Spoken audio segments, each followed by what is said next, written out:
Hey, if you got this part of the video, you got the live unedited edition. Home Gadget Geeks Thursday night. It's May 5th. I wish it was May 4th. I think last year we got this on Star Wars Day, but May 5th, Cinco de Mayo. That's which Americans have hijacked that holiday to be an American holiday. So for whatever, we celebrate it for different reasons. But 8 p.m. in the Central Time Zone. If you got this any other time than that, or 9 p.m. Eastern, you've got the recorded version. It's okay. Hang tight. We'll get started here on YouTube in just a second. A couple things for those folks that are listening live. One, tweet about this, like if you can, just and I'll retweet you and whatever. But just let folks know you're listening. That's always kind of nice. Down below is the thumbs up. I know we haven't done anything yet, but I got Paul Braren. It's going to be awesome. So just give it a thumbs up before you go. Just do it right now. We'll wait for you. Go ahead. We'll wait for you. Okay. So now that you got that done, over in the corner is subscribe.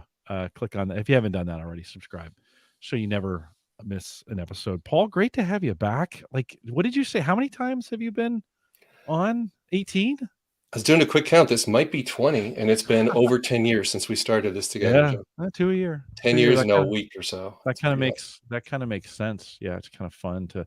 I was just doing a pre-call with an entrepreneur who builds these little tiny speakers that you put all throughout your house, and it's like a better speaker system than these assistants that try to be speaker systems. So he's coming on the show in a couple weeks. But I was kind of just telling him about, the audience and what we do and how long we've been doing it. He goes, wow, that's pretty incredible. You've been doing it that long? Yeah, we've been out here for 10 years. So it 533 episodes. And Jim, our second time we worked together, Yep. I was doing a Google Hangout from 36,000 feet back when no one was using internet much in a plane. And we actually pulled it off, right? Good luck trying that now. Did I bring you in from the plane? Yeah, we did a live Google Hangout from 36,000 feet. It was not only legal, but, viable. It worked. Yeah, it did work. And then they blocked all that stuff now, right? You can't do it. When's the last time you flew? Almost 3 years. And so you haven't gotten back on a plane yet? No. And speaking of planes, by the way, Starlink now dabbling in that for Hawaiian Airlines. So you could have a whole new future where they don't block anything. They're encouraging streaming, but it's just in the pilot phase. So that's pretty cool. Yeah. Wow. Well, just a little technology development. It's been 10 years. Something ought to happen. That'd be handy. It has been 10 years. Yeah. I mean, planes haven't really changed much. Their internet's pretty terrible, right? So it's good. Yeah. Well, it was, my last flight. Well, it's not true. I went to Boston I flew out to Boston in September of last year, but before that it had been London, and I'm perfectly content with what's available. I don't know if I need to be streaming. Like everything I need to do was available to me on the flight, but it'd be interesting to see. Certainly there's space, no pun intended, but certainly there's space in that market to do better with connectivity. You're naturally closer to those things, so you would think that it'd be pretty easy to get pretty unimpeded. If you're using Starlink, you'd get pretty unimpeded service, right? Oh yeah. Well, now the satellites are a lot lower, so they're at between 100 and 200 miles above Earth, so the latency is wildly reduced. Jim, you're having me thinking about planes and use cases. Yeah, it was wildly different when I was going to work back when I was consulting for IBM, flying to 35 of the 50 states. I'd be learning where I'm flying on Friday afternoon, booking the flight, and going to have dinner with the family because I'd be flying somewhere Monday and get there at noon. So I'd be working while flying, learning and reading PDFs and stuff. So that's where internet comes in handy, where you've got a life, but you've got a job, and sometimes the two don't.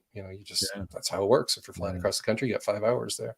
So yeah, the business traveler, I think that would really help to have actual internet. But the streaming and stuff would be a nice bonus.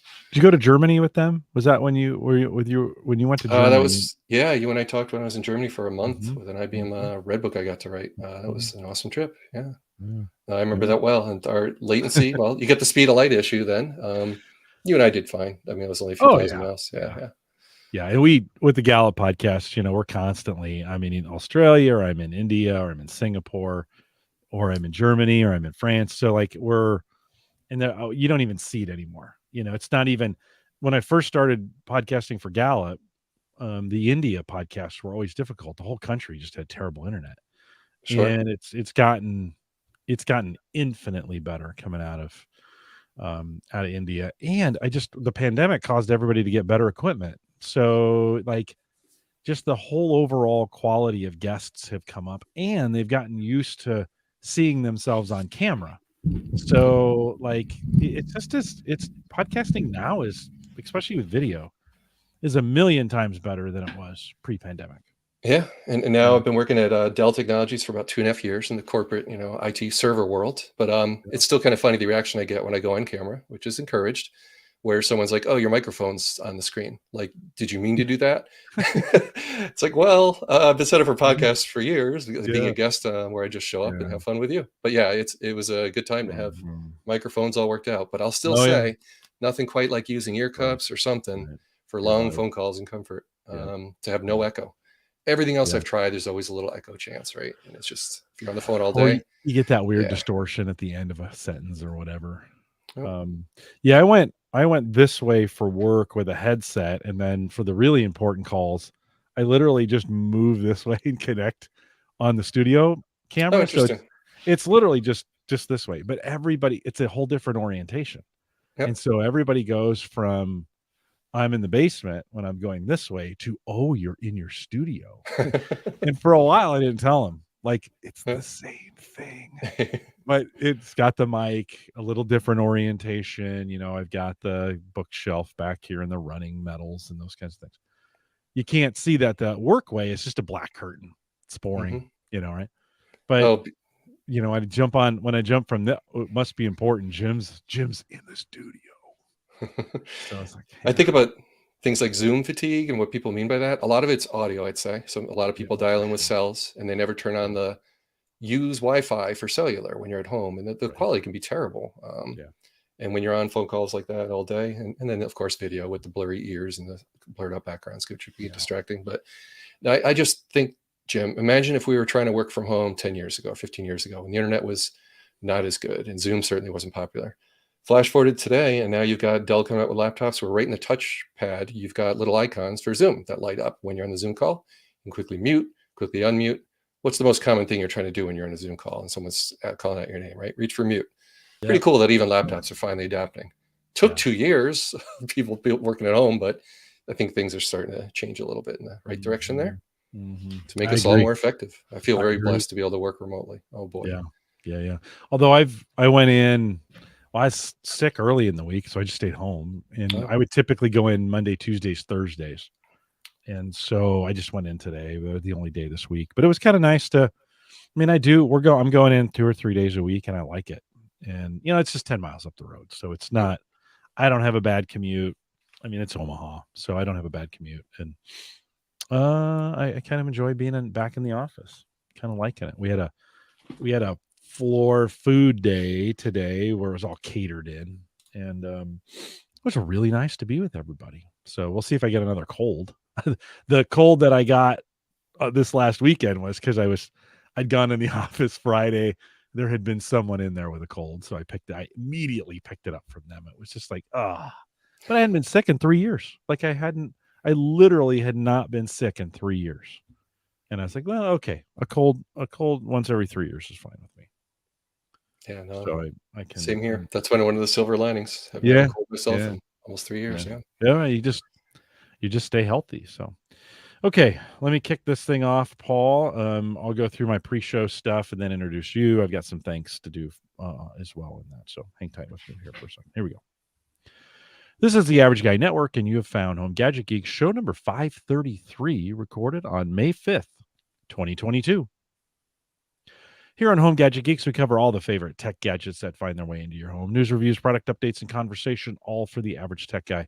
I'm your host, Jim Collison, broadcasting live from the AverageGuy.tv studios here in a beautiful Bellevue, Nebraska. I think spring is almost here. We're supposed to see some 70-degree and sunny weather tomorrow. Of course, we'll post the show now.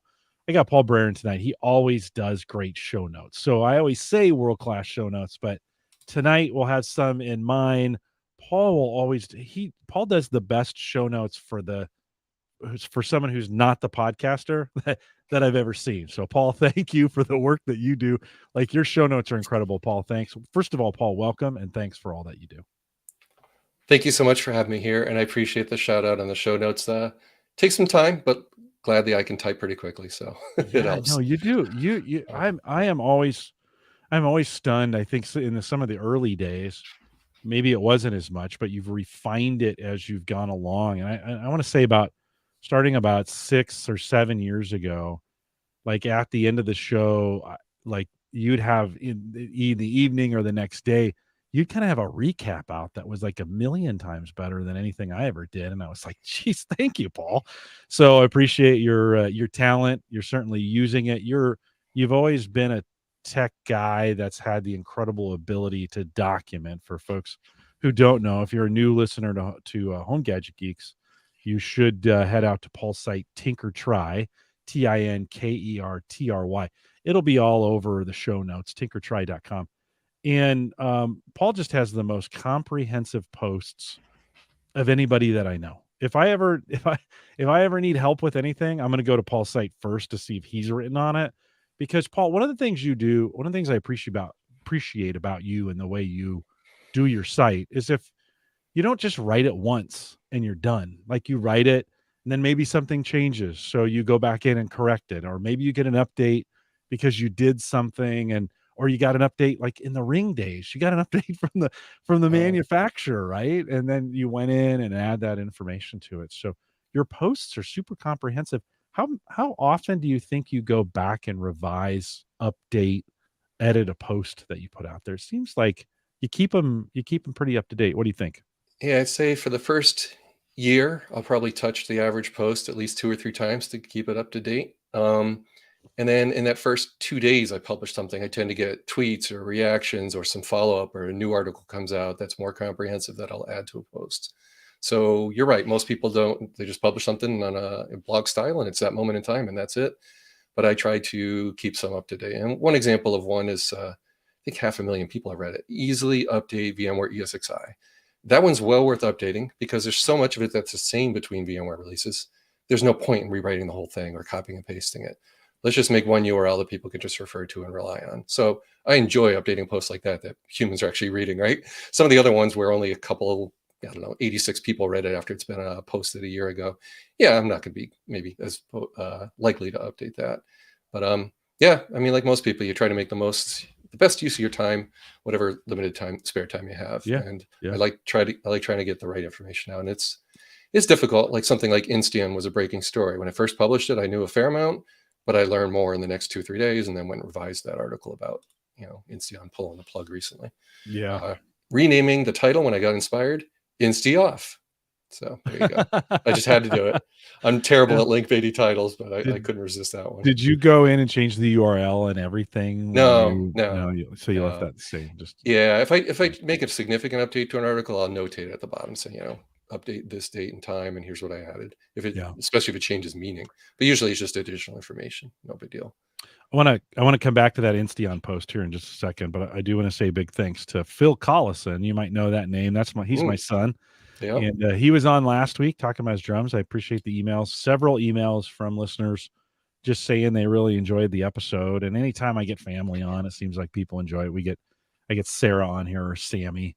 And then Phil came on this last week. So big thanks to Phil. I think he wants to we'll see if he gets his podcast started. He's kind of interested in starting one, but we'll see how it goes. And if he does, we'll have him back on and talk about it. But Phil, thanks for coming on. It was fun to see. He tweeted or he put it on Facebook, and then his wife was like, "My husband's was on a podcast." It was just kind of fun to see them make a big deal about the podcast.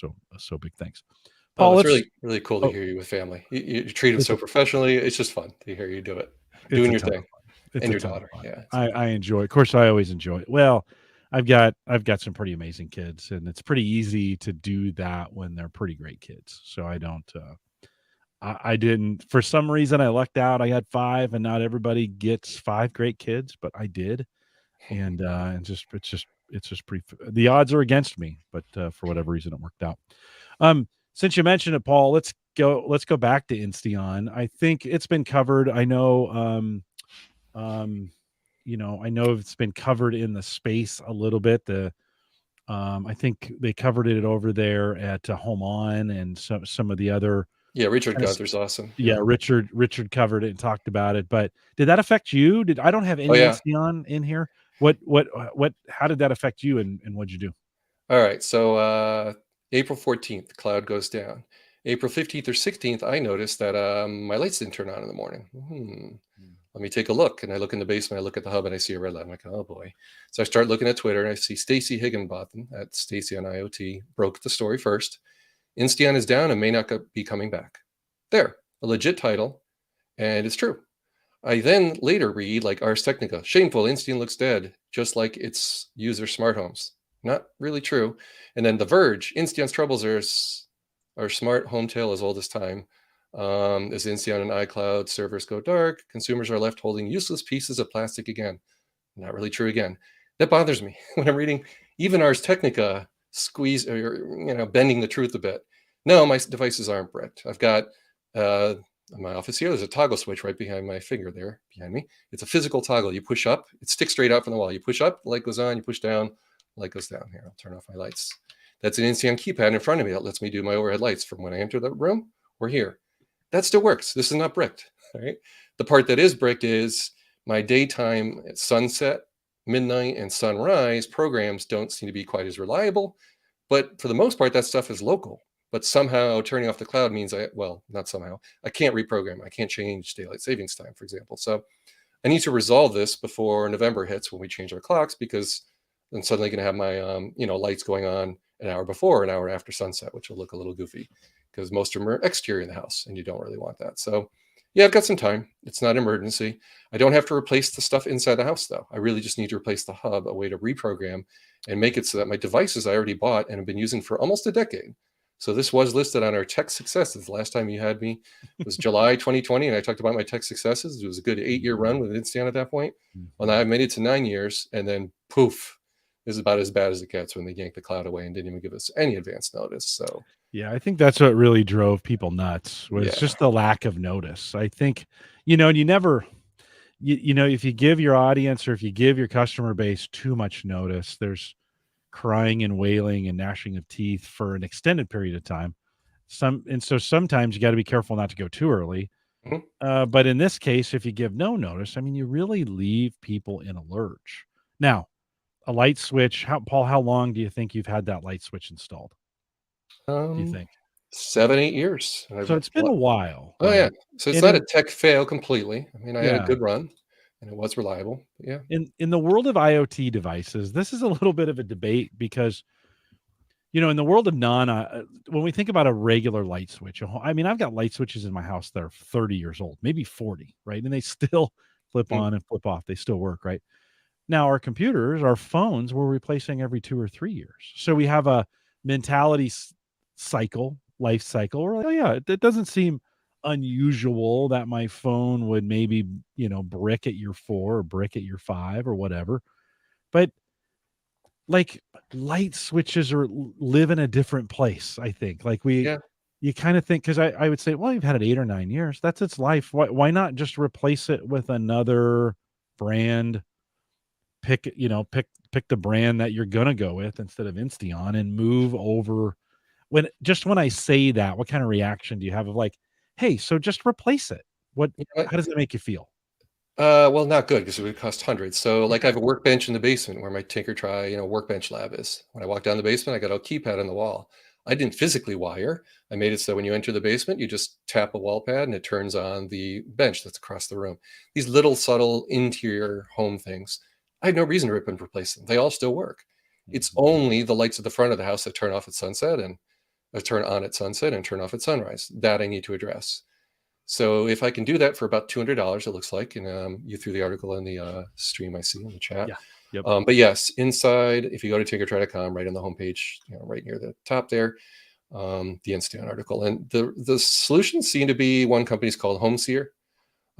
It's a Raspberry Pi device. It's going to ship preloaded, along with a HomeSeer plugin that allows it to talk to my Insteon hub. So all my existing hardware, instead of having a red light in my Insteon hub, I'll now regain control of it and be able to say, okay, sunrise, sunset, and the Congress has changed the law, and then we're going to stop daylight savings in 2023. I should be able to handle all that. Yeah. And then I'm good. My house is 27 years old. I've had automation for 9 years. I wasn't particularly interested in rewiring this to multiple spots in the room. There's no way I'm going to do that. I use the switch all the time. Yeah. The same for position switch here. I'll show it on camera for those on Yeah, YouTube. let me It's make just you an big screen. Insteon switch with 4 positions. The top one does my lights above my head, as I already showed. The next one does my printer, which makes noise, and sometimes I don't want that going. Or at night, I don't want it to wake up and recalibrate if someone's in here as a guest room. And then the other one, it's just what else do I have? Oh, my computer's, all my screens and everything. I don't want to turn that off now because it'll kill the podcast. But when I leave the room, everything goes off on my triple monitor display here, and that's just with an Insteon switch. So here's the thing. The good news is local control works, right? It's a local mesh. So it uses RF signal and wireline. So Insteon tries to be more robust by repeating the signal throughout your house, propagating that, getting it to the far corners, and doing things like water leak detection. But luckily, I moved over from water leak detection from Insteon, doing that over on Amazon's Ring products now. So I am paying Amazon a monthly $10 service, but I get cloud storage of videos, and I get police and fire. So my existing smoke alarms will still alert my fire department, even if I'm not home.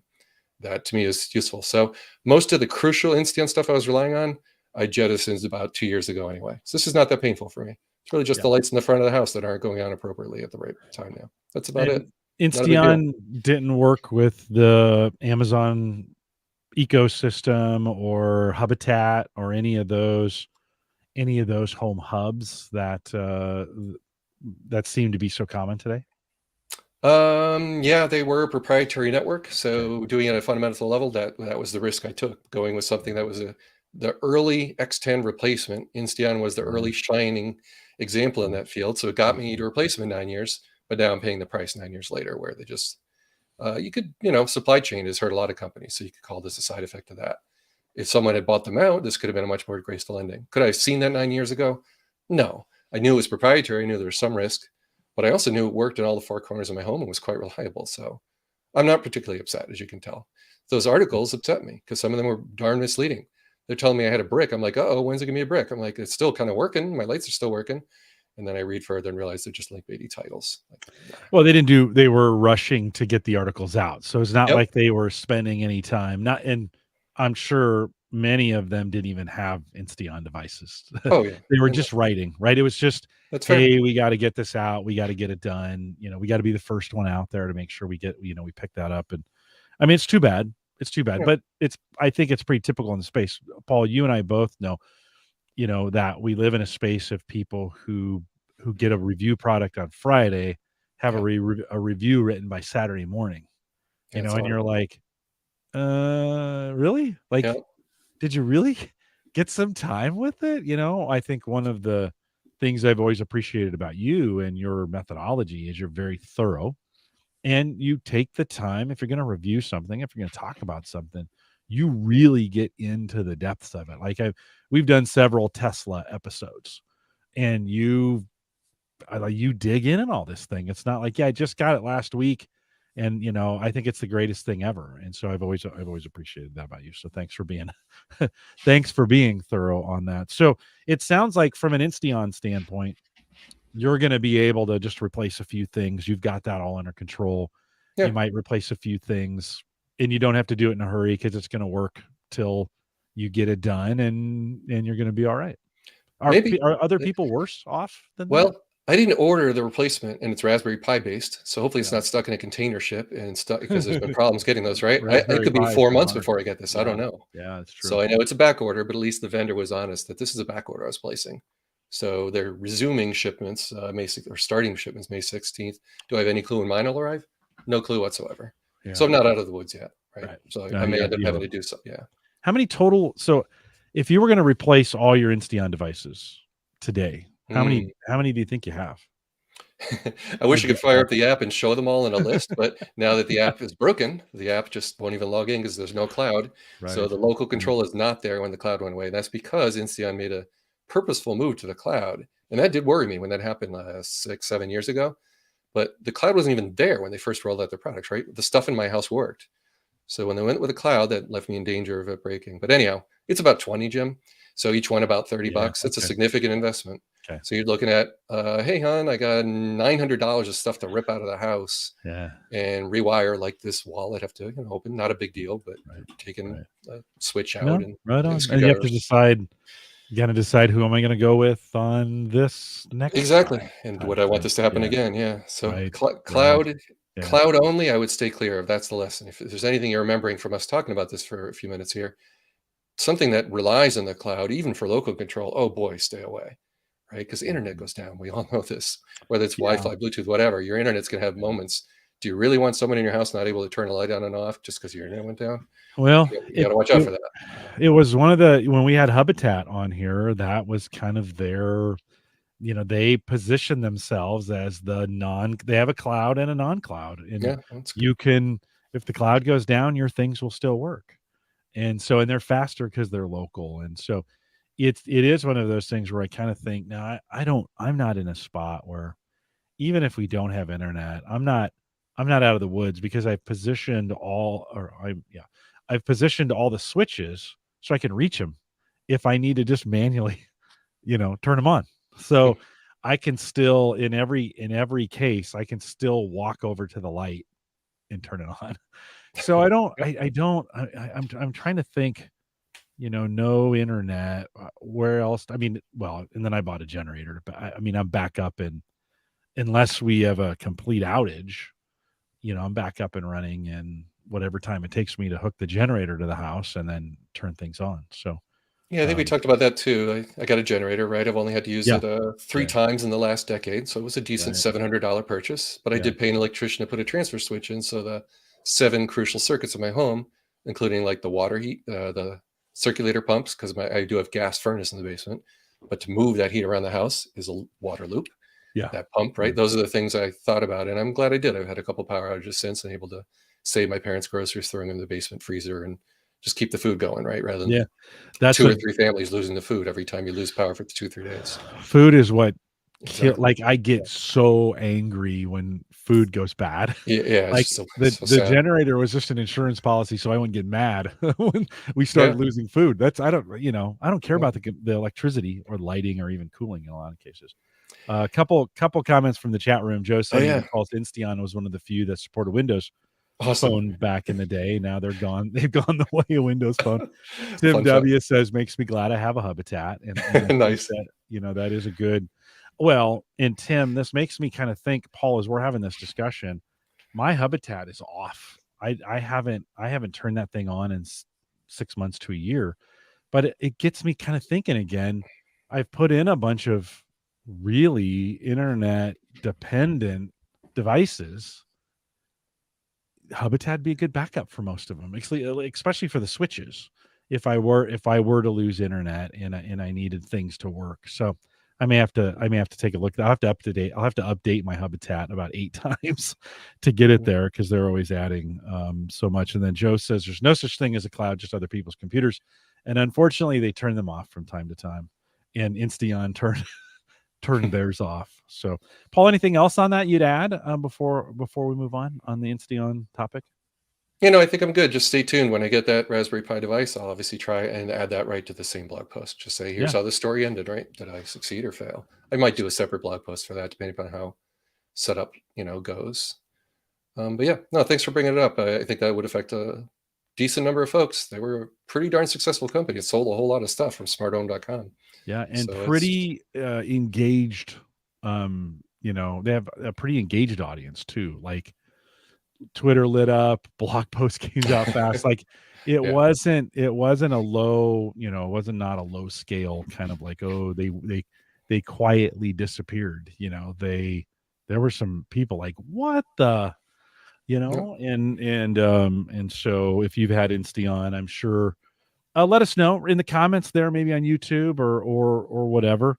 What are you doing to get yourself? Paul's talked a little bit about getting back on the road. What are you doing to get back on the road without an Insteon hub? Yeah, Paul, one closing thought. Sorry, I yeah, had one yeah, yeah, footnote to no, that. yeah, yeah, I can flick my lights on and off manually at sunset, right? So I can buy myself time that way. I don't want to make this to sound dire. It's not a big deal. right. The fateful decision Insteon made to move to the cloud meant they were trying to allow access outside the home, which was never a super important feature to me, frankly. So I knew I was nervous when they moved to a hub that required cloud versus the local control I'd already enjoyed for years, where I could program things like sunrise and sunset. But that did mean owning and having software to locally attach and updating firmware myself. You know how the world goes. People don't do that. So they kind of needed to go to cloud. I get it. but it also bit me in the end. So I'll just leave it at that. Yeah. Yeah. No, right Yep. on. Joe also says Home Assistant, which I use as well, as a good database of devices that allow local Yeah. control.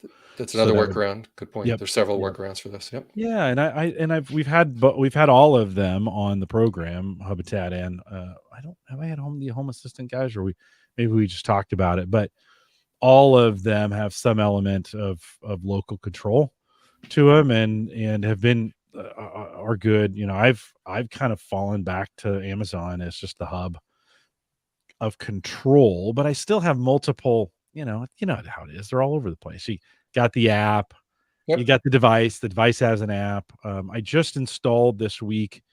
Or I mentioned this, I think, last week, or maybe it was Saturday. I installed a Miros garage door controller on for the garage door opener, and that makes a Wi-Fi attachment, and then I can add that to um, Cool. I can add that to the A lady and say, open the garage door, and she'll ask for a pin. So I have to give a 4-digit pin, and then to close it, you just say, hey, close the garage door, and they close it. Pairing that with the new Ring cam that I just put in the garage, I can now see kind of like, oh, did I leave the garage door open? Although last night I didn't check the monitor and I didn't check the door, and I went to bed and the garage door stayed open. And I got to figure out that routine that says, hey, the garage door's open at 10 o'clock, just close it, right? Type deal. I gotta figure out where I'm going to add that routine in, um, so that it even if I make a mistake and don't check it, it does it for me, right? Yep. So super easy install. It was maybe one of the easiest things I've installed that's been home automation in a while. So it's pretty cool. Same here. Ring is aiming at both my garage doors from the exterior. It actually works out where I can monitor what's going on in the front of the house and see either door is open. Yeah, All with one camera, right? yeah, Whatever solved the problem. It's nice to be able to yeah, do that. Yep. yeah. What was I doing last night? I was doing something and I was just out of routine. And so I just went to bed, and I didn't, typically I get up I look at the cameras, and is everything good? And then I go to the garage door, open it, just visually check it to make sure it's closed, close it, lock the door. Well, my whole routine was messed up last night. So this morning when I'm driving off to work, I look at my phone and Sarah sends me a text message. Did you get up early and open the garage door? I was like, no. Boy. She's like, oh, it was open all night. Well, okay, we live in a great neighborhood, so I'm not too worried about it. But it was still I was like, oh man, I bought this camera so that wouldn't happen. And then I haven't figured out where I'm going to put the routine to check the time. And then, hey, if the sensor's open, close the door. That's going to be an automatic thing that's just is going to happen. That needs to happen every single time. Why would I? That's just that one fail safe thing for me that keeps me from leaving the door open. So Miros, MER, I think it's MER, MEROOS, Miros. $35 plugged right into the Genie. It supports a whole bunch of garage door openers, literally 2 wires and a USB cable, and I was up and running pretty great. So, Paul, we've always had you on talking about, last couple years talking about Tesla, and I'll ask you the question that I ask everybody. You're 2 years right into this. Have you had one for 2 years now, or almost 3? 3 years and a third or so. Okay, Yep. so it's been 3. Over 3. If you were making that decision today, you still head in that direction? Has it been a good enough experience for you that you say, or maybe the question's better asked this way: if you could, would you go back and choose a gas vehicle 3 years ago Hell instead of no. buying it? No, absolutely not. When you say the word, there's no way my wife and I would ever drive a gas car. We were pretty clear on the previous ones, but has it been a perfect experience? Also no, right? So that's where I'm honest in my article. So that's where the EV Decider comes in. So Yeah, let's. takeyourtry.com/EV Decider. Can you do me a favor? I'm having Yeah. trouble sharing screens. Would you take a second and share your EV Decider page on the screen here, and I'll bring it up so we can take a look at it. Oh, sure. Let Um, me set I that mean, up. so I'm intrigued by it. You took some time to kind of work through a decision tree for anybody considering buying an electric vehicle. And so, one, why would you? I mean, this isn't something you just did, in a couple hours. I bet this thing took a while to put this decider tree together. Paul, why'd you go through that process? What's the benefit to you to helping other people decide on what kind of vehicle they buy. All right. Well, when I go to like Earth Day events and just hang out at a church parking lot and people walking by with their strollers and their kids and the hood's open, and they're like, "Oh, you got no engine in there," and strikes up a conversation about EVs. It's really helpful for me to be able to point to a single article where they got all excited, but there's still stuff to consider, like how far from the nearest service center are they, or how often do they road trip? Those are crucial things. So I wanted to answer it all in one article. So I kind of had this in my head for a good year, and then finally got it written April 22nd. But this one I'll be updating. And the premise here is, Tesla's a safe choice, more than 80% of the U.S. market at the moment. Great for road tripping, absolutely. Supercharger network's fantastic. And I've supercharged, I think, 118 times at 82 locations. Flawless, never got stranded, never had a problem. So when Tony Rayner mentioned, range anxiety, the car's always told me to when to get off an exit. It'd be really hard to mess up and run out of battery. Okay, so, but this article gets through all of that. It gets through. There's my table of contents. Oh, you know what? Do me a favor, Yeah. reset that for me, and just share the page. Oh, it's showing too much. You don't want to show the It's too. bar at the bottom. Okay. I can't see the. I just can't see it. I want to. So okay, so I'll let's share just that reset window. and show Okay. them. Yeah, for some reason last week, my browser is blocking me from sharing screens in StreamYard, and it did it last week, and I should have fixed it, and I just didn't. So Okay, is that better? there we go. I'll bring it up on screen. Yeah, perfect. So this is certainly, you come at it from a Tesla perspective to say, hey, let's go jump back into the article for me, if you would. And you come at it from a Tesla perspective, but Tesla's not going to be for everybody. I ran across an article this morning in the first quarter of 2022 for EV or EV-like vehicles. Tesla only represents 15% of the sales for the year, for the first quarter. So what there, and then there's some other companies that are selling EVs that are having some success with it. Tesla only held back by just what they can deliver. In the first quarter of 2022, they delivered about 398,000 vehicles. The second place company, which I'm forgetting now who that is, about 312,000 units. Everybody's restricted kind of by parts. Yeah. So I think sometimes while we think Tesla is the leader, and they are in total, but the other manufacturers are beginning to catch up in sales, because I think Tesla could probably be far and away the leader if they had enough parts to be able to make enough cars. They could sell more than they make. Yeah, And they just opened Gigafactory, Texas, and Berlin. They're able to make about 1 million cars a year at this rate. But something like the Ford Mustang Mach-E, they're only making 20 to 40,000 a year. They're way behind, and that's the legacy brand Ford, right? Everyone's heard of them. So it's taken a long time to ramp up. Your numbers sound like they might be global, Jim. In the U.S., Tesla's definitely a lot higher than 50%. Yeah, those are global. China's doing very well in China, and they're the number one market. So your numbers are definitely sounded, global. But anyhow, that aside, yes, there's more choices. However, Electrify America and a little bit of EV Go, but mostly Electrify America is what all of them are relying on, like the new, somewhat anemic offerings from Subaru, the Solterra, which is a clone of Toyota. The two of them paired up. They're all relying on people's willingness to stop at a Walmart parking lot where there's only 4 charging spots, and sometimes 1 or 2 are broken. That's a problem. That scares me. So if someone's really going to road trip a lot, like more than once a year for the family vacation where they go 300 miles to some lake house or whatever, great. It doesn't matter what brand, they can probably find some sort of charging solution, not worry about it. But if they road trip a lot like me, where I did 25,000 miles in 2018 alone as a business traveler, leaving Connecticut in horrible traffic, getting to let's say New Jersey at noon, I had to be at that business meeting on time. I had to know exactly how long my car was going to take to charge and what exit to get off. The car did all that flawlessly. I still cannot recommend any other car for that. Electrify America and EVgo have enough horror stories of charging inabilities with new cars that come out. It can take them months or even years just to get plug and go working, where you just plug the cable in and walk away from the car and it should just charge and charge your account. That still doesn't work for a lot of cars. Those are big barriers that really bother me. I'm not, it's not a healthy industry if you don't have a lot of competitors. And I'm not encouraging people to not buy the car. It's more, if you got cars with 200, 300 miles range now, like the very well reviewed Hyundai Ioniq 5, that thing's looking quite good. 47,000. You can still get rebates. And if you just don't take long road trips, more than like 100 mile or maybe 150 miles each day, where you can, even in the middle of winter, drive there and back without charging, who cares about the fast charging network? It doesn't matter to you. Go buy it tomorrow. I'm all for that. They're going to mark you up 10 or 15,000 though, because they're back ordered for months. Tesla's back ordered a year, Jim.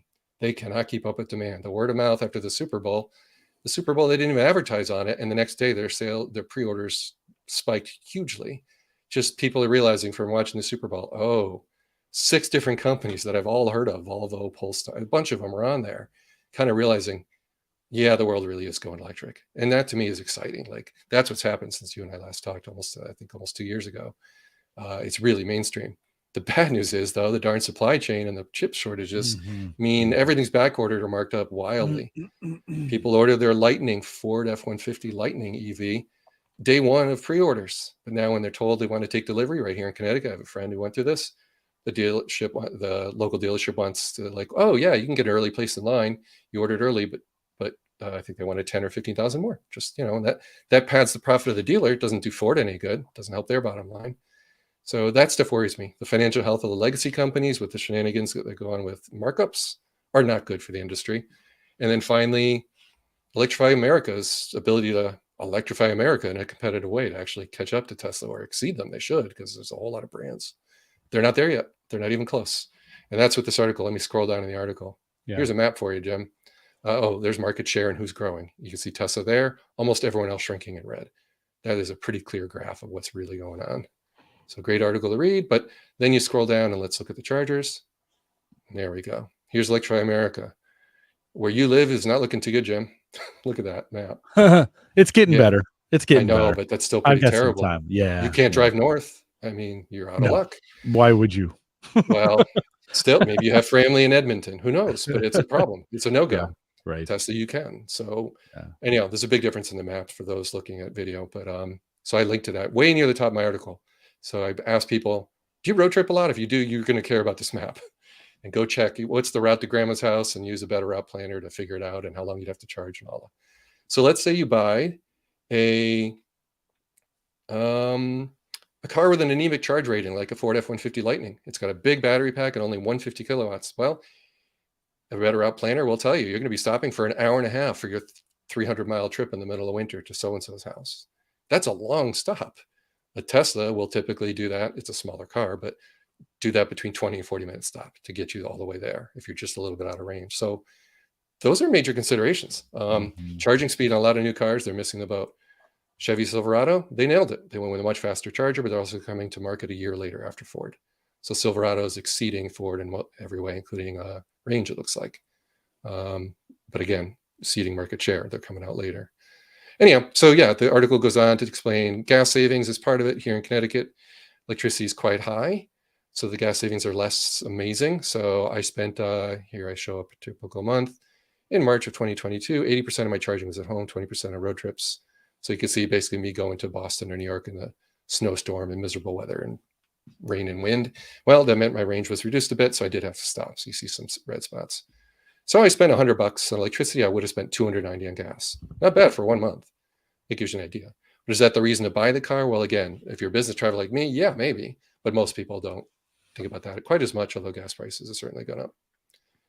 And then finally, I tell people that are just less informed about what's the difference between Model 3 and Model Y. Headroom. If someone elderly is getting it out of the back seat, you're going to find a Model Y a better buy, but it's going to cost you more. And it's the hottest car, so you're going to wait even longer. So yeah, and then here's our 2 cars. My wife quickly replaced her car once mine died too, our old Honda Civics. So markups are the biggest problem industry-wide. I don't want to bash dealers unfairly. They're just struggling like everyone else, so they're making all the profit they can because everything's back-ordered. So when the used cars sell more than new ones, well, why would a dealer sell it for MSRP? I get it. It's just a real big problem right now for all cars, not just EVs.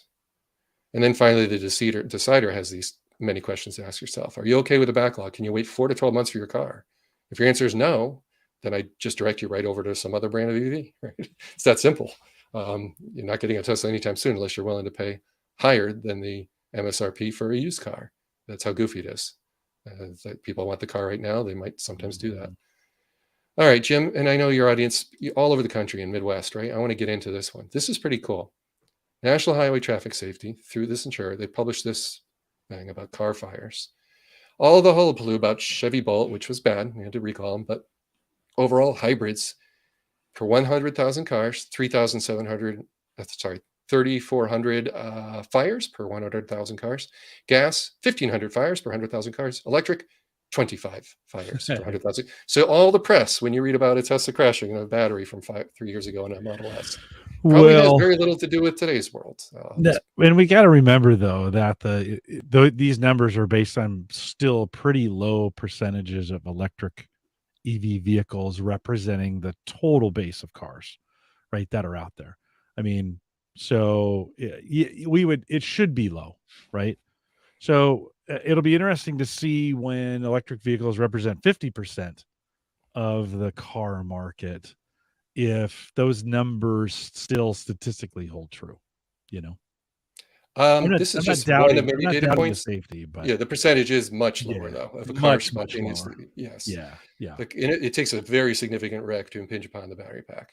And yeah. it keeps it from tipping over. It's way down low, the center of gravity. Lots of No, right on, right on. yeah. I think, and battery technology continues to get better, and Yep. so I think that it could and should be the story, the safety story going forward. I mean, if we can we've already seen gigantic, improvements in safety on both styles of vehicles by introducing, the Subaru, we have eyesight.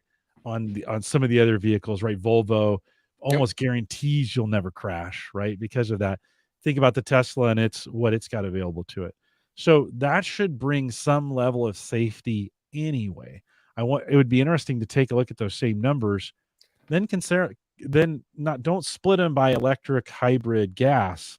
Split them by cars that have safety features and those that don't.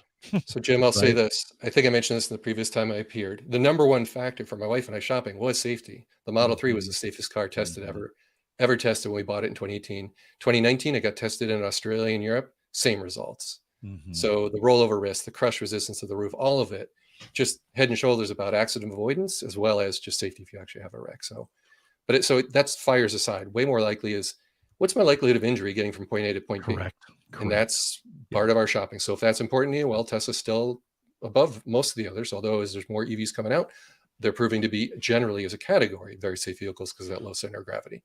Flipping over is not good for fatality risk, right? So No. in No. general, EVs do well, very well. And Let having no me motor in the front. Yeah, go ahead. No motor right. to Let me crush your let me go legs. back to those numbers I had earlier.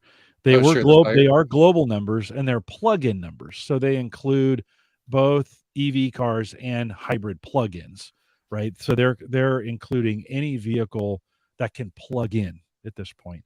All Globally, in hy- the first quarter of 2022, Tesla still leads that space with 310,000, about 15% market share globally on those sales. BYD, which is a motor company I'd never heard of, BYD Motors. yeah, China. Yeah, they build, they're big. They're big. They're 14.3 or 285,000 vehicles. These are registered vehicles, by the way, not made, but registered. And then SAIC, which includes SAIC, GM, and Wuling, 140, no, sorry, 170,000 or 8%. Volkswagen, which the Volkswagen Group, I didn't expect to see that in there, being their number 4, 154,000 or 8% share. And then Greeley Volvo, which you'd kind of expect in there, 110,000 or 5% market share. The top 5 represent a million vehicles, or half of the 2 million plug-in vehicles that were sold and registered in the first quarter of 2022. The others, 965,000 or so, represent the rest. So just kind of an interesting, I mean, Paul, certainly none of those other car companies show up in the conversation when we talk about EVs. It's Tesla, Tesla, Tesla, Tesla. But there are other, I don't know if BYD's I don't know if they are selling vehicles in the United States. So Not maybe yet. that's why they're not Hyundai showing is. up. Yeah. But GM is for sure. Volkswagen should be, and Volvo should be available. Audi, Subaru, like you mentioned, Honda has begun to push some of their plug-in vehicles out. So Barely. They're an Yeah, anemic yeah, yeah, effort. yeah, yeah. Toyota No, was no. actively lobbying Yeah, against EVs Toyota. as recently as 2 years ago. So now when they came Right. out with a new one, the range is only 224 miles. Its charging rate is the slowest ever tested by most of the bloggers that had their hands on it the Right. last week. That is not good. It could take you hours at a DC fast charger. That bothers me. Mhm. I was reading Subaru's equivalent, the clone. I think it was their website that said, if you buy this car, you get 10 free rentals for a gas car if you're planning to take road trips. What does it say about your product when you know the 224 miles range is much less in the winter when it's cold, and your audience is reluctant to buy an electric car and they go and buy yours, but they got to go rent a car from you to get a gas one for extra range for their that's just not good. Coming out with a car that's upper 40,000 or 50,000 with 224 miles of range is not a smart move at this point to be competitive. Mhm. Mhm. Plus, they're losing the $7,500 rebate because the Prius hurt them because now the sales plug-in hybrids go against that federal rebate as well as battery. Oh, I should Right. mention that. You mentioned car fire. So hybrid is the word they use there. Sometimes they call them also PHEVs, plug-in hybrid electric vehicles, versus BEVs, which is what Tesla is. Teslas were always BEVs. There was never a gas motor of any kind. So you'll hear that interchangeably used, but for the most part, people don't say BEV, they just say EV. And they tend to mean, Mhm. when they're talking about Tesla, certainly, or Hyundai Ioniq or whatever the new ones, they're talking about battery electric vehicles that have no onboard gas of any kind. Just important to point that out. It's confusing though. Yeah. So if you ever hear the word BEV, they mean battery electric vehicle, which is pretty much synonymous with EV for Mhm. most people. Mhm. Um, but anyhow, range is the next one. I talk about winter, how you take a hit. Heat pumps, we could talk about more if you want, because that definitely applies to homes. We'll get into that. I'm trying to replace I'm trying to stop using natural gas in my home here in Connecticut. So there's ways to do that now using heat pumps. Utility, about, Model 3, Model Y, or what size of car, how big it needs to be, hatchback. Road trips, which car would you have your grandma or ma buy, driving from Connecticut to Florida safely? It's still a Tesla, unfortunately. There's not a lot of choices. They're getting better, Electrify America, along the major corridors like 95. But let's say you're having someone drive 1,000 miles to a rural place like Mississippi from Connecticut. That is not so good. Those routes are still pretty spotty and not a lot of chargers from Electrify America. So that's why Teslas are selling so well in the US. Parts and service and repairs, not their strong suit. The whole car industry has people waiting 5, 6, 7 months after a minor fender bender for a rear bumper or whatever. So parts are supply, constrained. Tesla's no exception. And they're not known for excellent communications when you're getting your car repaired. So most of the time they can do it with mobile service. And that was true for me. I had a couple of minor things fixed right in my driveway, which was awesome. But if you live far from a service center and you have even a minor warranty,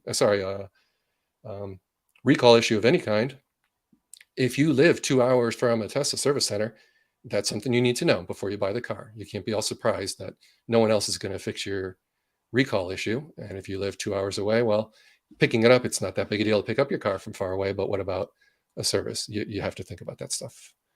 Um, okay. And I get into some hasty decisions Tesla's made. They change their prices. They're pretty fickle. Well, dealerships change their prices. Well, Tesla.com is where you order your Tesla, but they change the price as well. That's something you have to deal with. So if you order the car, it might go up or it might go down after you place an order. They're everywhere. If you're looking for a niche car that no one else has, that's no longer a Tesla, right? Especially if you go to places like California with 1 million a year coming out, they're already way more successful than the Prius ever was. So that I own the most, safest, most popular, and longest range, most efficient EV ever made, the Model 3 from 2018. And those records still haven't been broken, which is kind of amazing. Fit and finish, okay. Some people are very bothered by something like that. My wife's car did have the roof glass realigned after delivery and a bumper piece of plastic realigned. One visit, and they fixed both of those. It's done. It had no further visits, no other service for her car. She's got a 2020 Model 3. No big deal. So you read all kinds of horror stories about fit and finish. Well, luckily it didn't strike my family. I got two of them. A lot of Ys. They've made them for 2 years now. Tesla's getting a lot better reviews for their fit and finish for initial quality. And then finally, bumpy ride or noise. They're on the sporty side for sure. So if you like a soft ride on the highway that absorbs bumps and is super quiet, Tesla might not be for you. There are quieter cars from BMW and Audi that'll do better at super high speeds, like Texas, where you drive 90 miles an hour. Backing up. Are you cool with backing up to charge? Some people just absolutely break out in sweat backing up. Well, you got a giant backup screen on Tesla Model 3 and Model Y, but you do need to be aware that charging's from the back left corner on all of them. So that's why my article covers that. And then finally, full self-driving. fine. If you have a problem with it, just skip it. But it's making the whole fleet safer with 8 cameras watching everywhere you drive. The people that are part of the beta, like me, they're making your car safer and better at avoiding accidents down the road. So it's nothing really to frown upon. Just don't buy it. Don't add that feature. And then Well, finally, it's still not working, right? I mean, no, it's a beta. full Still a beta. self-driving is, Yep. yeah, it's still not. They're still struggling with it. But so I think Tony, or let's see, someone made a comment when you were talking on the recent podcast. We had a Model Y owner on, right? And mentioned about highway driving and fatigue. Yeah, they do a really good job. So here I am driving to Boston and New York, and stop and go traffic, insanely miserable New York traffic on a Friday afternoon at 5 p.m. I'm leaving. What idiot does that? But you know what? I arrived with plenty of range. I had extra range. It was actually a warm day. When you're going slower speeds, your EVs do better. So not only do you not have range anxiety, the car tells you exactly what exit to get off and how long you'll need to charge to make it to your intended destination, but it reduces risk by and stress by stop and go traffic all the way down to zero. So a lot of cars, even Toyota Corollas that I've rented about 100 different cars from Hertz over the last 20 years. So I've been in a lot of cars. They're getting better, right? Don't get me wrong. A lot of them have lane centering, but to have tight turn radius lane centering even on the highway, it'll never disengage. The Tesla will handle highways perfectly and stop and go all the way down to 0 miles an hour, all the way back up to 68 or whatever you had your speed set to, and read the speed limit signs and change the speed accordingly. Tesla's nailed all that. So miserable traffic from New York should have taken me 2 hours. Took me, I think it was closer to 4 getting home, but I was still fine and in a decent mood, and my car handled it fine. I didn't run out of battery. So my point of an article like that is just saying, here's real world stuff. And by the way, it cost me $13 with Connecticut's expensive electricity to get my 225 miles to New York City and back from where I live in Connecticut. Week earlier, I drove to Boston, 55 degrees Fahrenheit less, snowing, 24 Fahrenheit, miserable conditions and wind. All right, my range was 100 miles per gallon instead of 147 miles per gallon equivalent. And it cost me 17 electricity instead of 14 for roughly the same distance. So snow does slow you down and impede, because you're driving on slush. It's physics. So if you read this article and get through articles that are that nerdy and that long, and you're ready to buy it and place your order, great. You're probably going to be really grinning like me 3 years later and 56,000 miles. I still have a blast every time I sit in the car. And that's the point here. And then finally, I give people tips on how to actually order. Don't finance it, pay cash, whatever. You'll get it quicker. Finance it from your own bank. Don't, whatever. There's some little tips there too. And then finally, Marquez Brownlee says, electric car pre-order problem. Great video he did. It's a major problem, whether it's a Ford F-150 Lightning, a Cybertruck, Rivian R1T, whatever you're waiting for. You're probably waiting 1, 2, 3 more years. Getting your place in line and having that money actually means, and that arrival date means something. It's been very bad. Rivian's not been doing well, meeting their delivery targets and dates. Everyone's struggling with that. And then finally, supply chains right now. Everyone's having trouble making EVs, period. So they're going to sell everyone that can make. Everything you saw in the Super Bowl will sell out very quickly, even if it's a mediocre EV, because there's just not enough cars to go around. I think it's going to slow down a little bit. I think we're going to. I think you're wrong. I think EVs are going to go quicker than people think. I don't think the numbers, I don't know how long we can continue to spend into this, whatever we're trying to do with ourselves in this economy, but just continuing to buy and buy and buy. It just doesn't, the financials just don't make sense. So at some point, this has got to stop. Like at some point, people got to go, can't spend $110,000 for a vehicle. Like the average person, when I went to go buy the Cybertruck, it was 50. It's probably, I think it's 62 now at this point, and it continues to climb. Like those things continue to climb in price, Paul. I think at some point the average consumer has got to go, yeah, I just can't do this anymore. Like it's not at some of these price points that we're projecting. When I went, in 2021, when I bought the Subaru, I bought it for 25 new. And that's half the price of what the EVs were selling for at that time. And now a third cheaper than a lot of them are selling for right now. And I just don't see how those numbers are sustainable, like in the long term. At some point, the American consumer has to go, yeah, I can't pay that anymore. Oh, yeah. No, don't get me wrong. When I say I think it might be wrong in the EV adoption curve, I was thinking the hockey stick of people buying, yes, if we keep up and make enough batteries and the prices stay stable or start to drop again like they should, we'll do well. Yeah. If we're the current state, we're nothing like Norway, where 80% plus, I think maybe they hit 90% of their new car sales are EVs, but they have federal and tax incentives to do so Right. when you're living in Right. Norway. Right. Makes a huge difference because it takes the sting, the pain difference, Yeah. the price difference out Yeah. of the way. So I know I Yeah. agree. It's challenging times right now. I'm hoping revisiting this in 2 years, factories have scaled up. Tesla's doing a remarkable job of it, though. It's hard to deny that this number and these ridiculous graphs of their growth, all the competitors are really hurting. VW, more than half their sales rely in China, and VW's sales last quarter tanked by like 30% one quarter.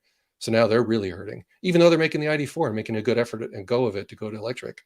Even they're having trouble going. It's not an easy thing to do, No. and No. especially for legacy. So whereas Tesla is successfully making $1 million a year run rate, and now they just opened another factory. It wouldn't be long before we get to 2 million, and that's a I chance of wonder, making a sizable difference in the fleet of America because we're only 3% but electric or something at this it point. wouldn't take much for one piece of their supply chain to collapse on itself, and then they too could be stuck with. I mean, they could sell. They're underproducing what they could sell right now. They can sell more, assuming people will keep paying these prices, right? I mean, Yeah, I no, the just prices are a big problem. Yep, yeah, agreed. I just it's we're in this weird spot that I think everybody who can buy them. This is going to be a broad generalization, Yep. but everybody who can buy them and afford them has done that. And there'll still be some out there, but the average guy is kind of looking at these prices now and going, I mean, and it's not like gas cars are any cheaper either. Like they've gone up in price as well. And so the average consumer is looking at these new cars if they can get them, and they're like, "Oh geez, this is 30 to 40% higher than I anticipated, just a year ago." So I don't know. I think it's going to be at some point something's got to give in the whole automobile market, not just EVs, not just, gas vehicles.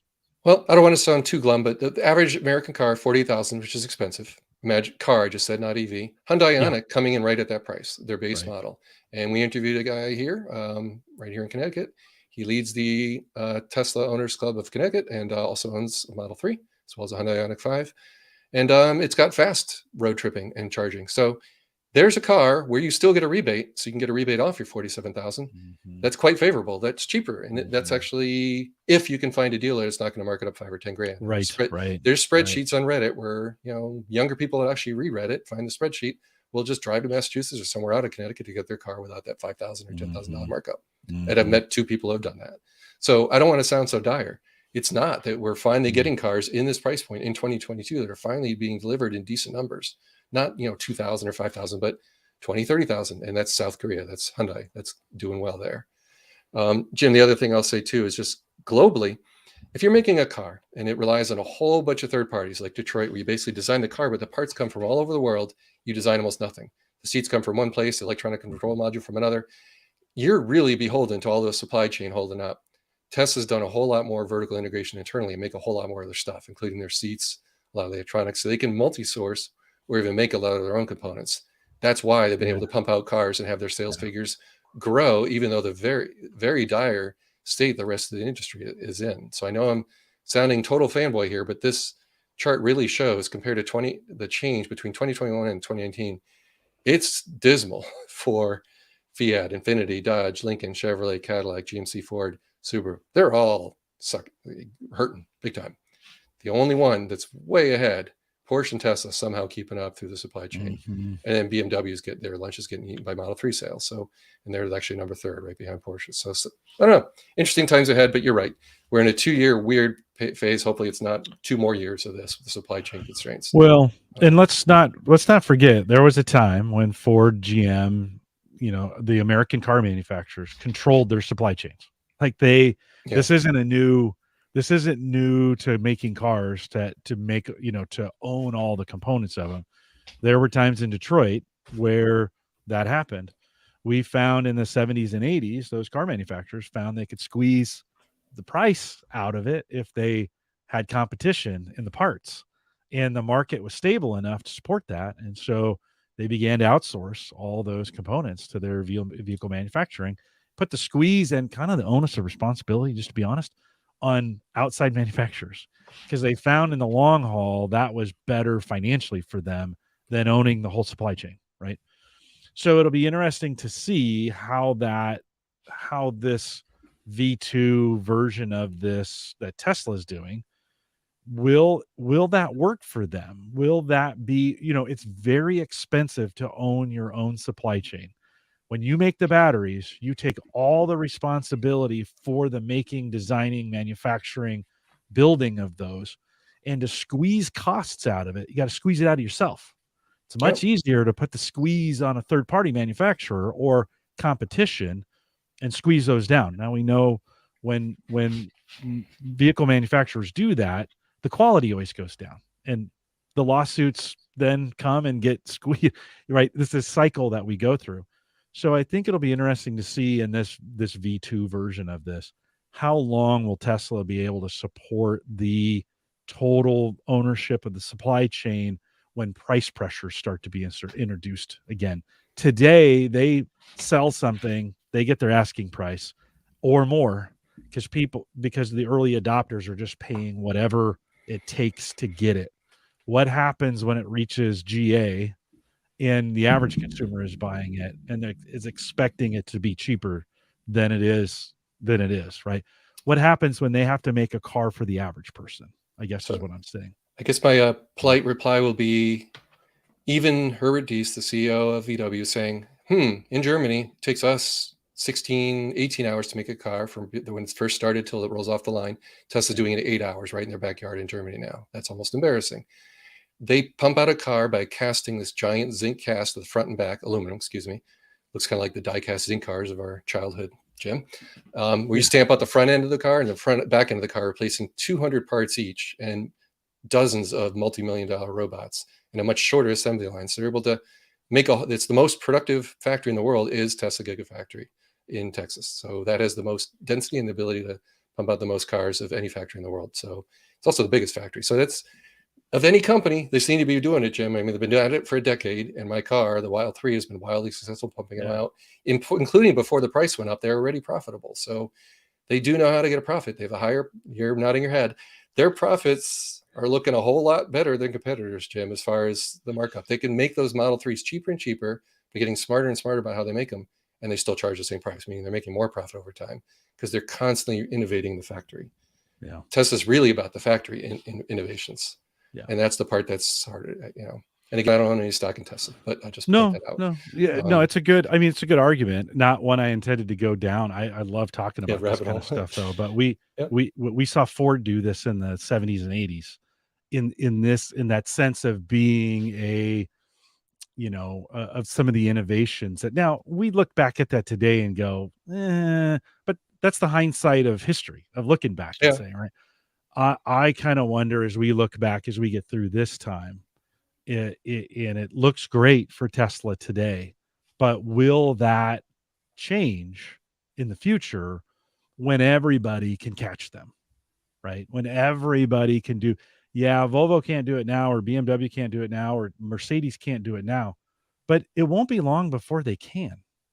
And so what happens when they just copy those, like everybody else copied the Detroit, right? And drove Detroit into the ground. I mean, Detroit was the city on a hill for 50s and 60s. It looked like it would never go anywhere. And yet in the 70s and 80s, Asia manufacturing crushed them, right? I just wish I was seeing more cars, Jim, where they seem to get it, and I'm not. Like, a lot of them have this giant barn door front end that's terrible coefficient of friction, and they just put a bigger battery in there and make the car heavier. That is not competitive with Tesla. There's nothing smart about that. That worries me. It's also right on, but it's also a microcosm. We're only a couple years into this thing where Tesla got such a far jump on this and they had the benefit of starting with nothing, so they could come at this with you see some of these car manufacturers trying to retrofit their gasoline ideas into EV ideas, and we just know that's just not going to work.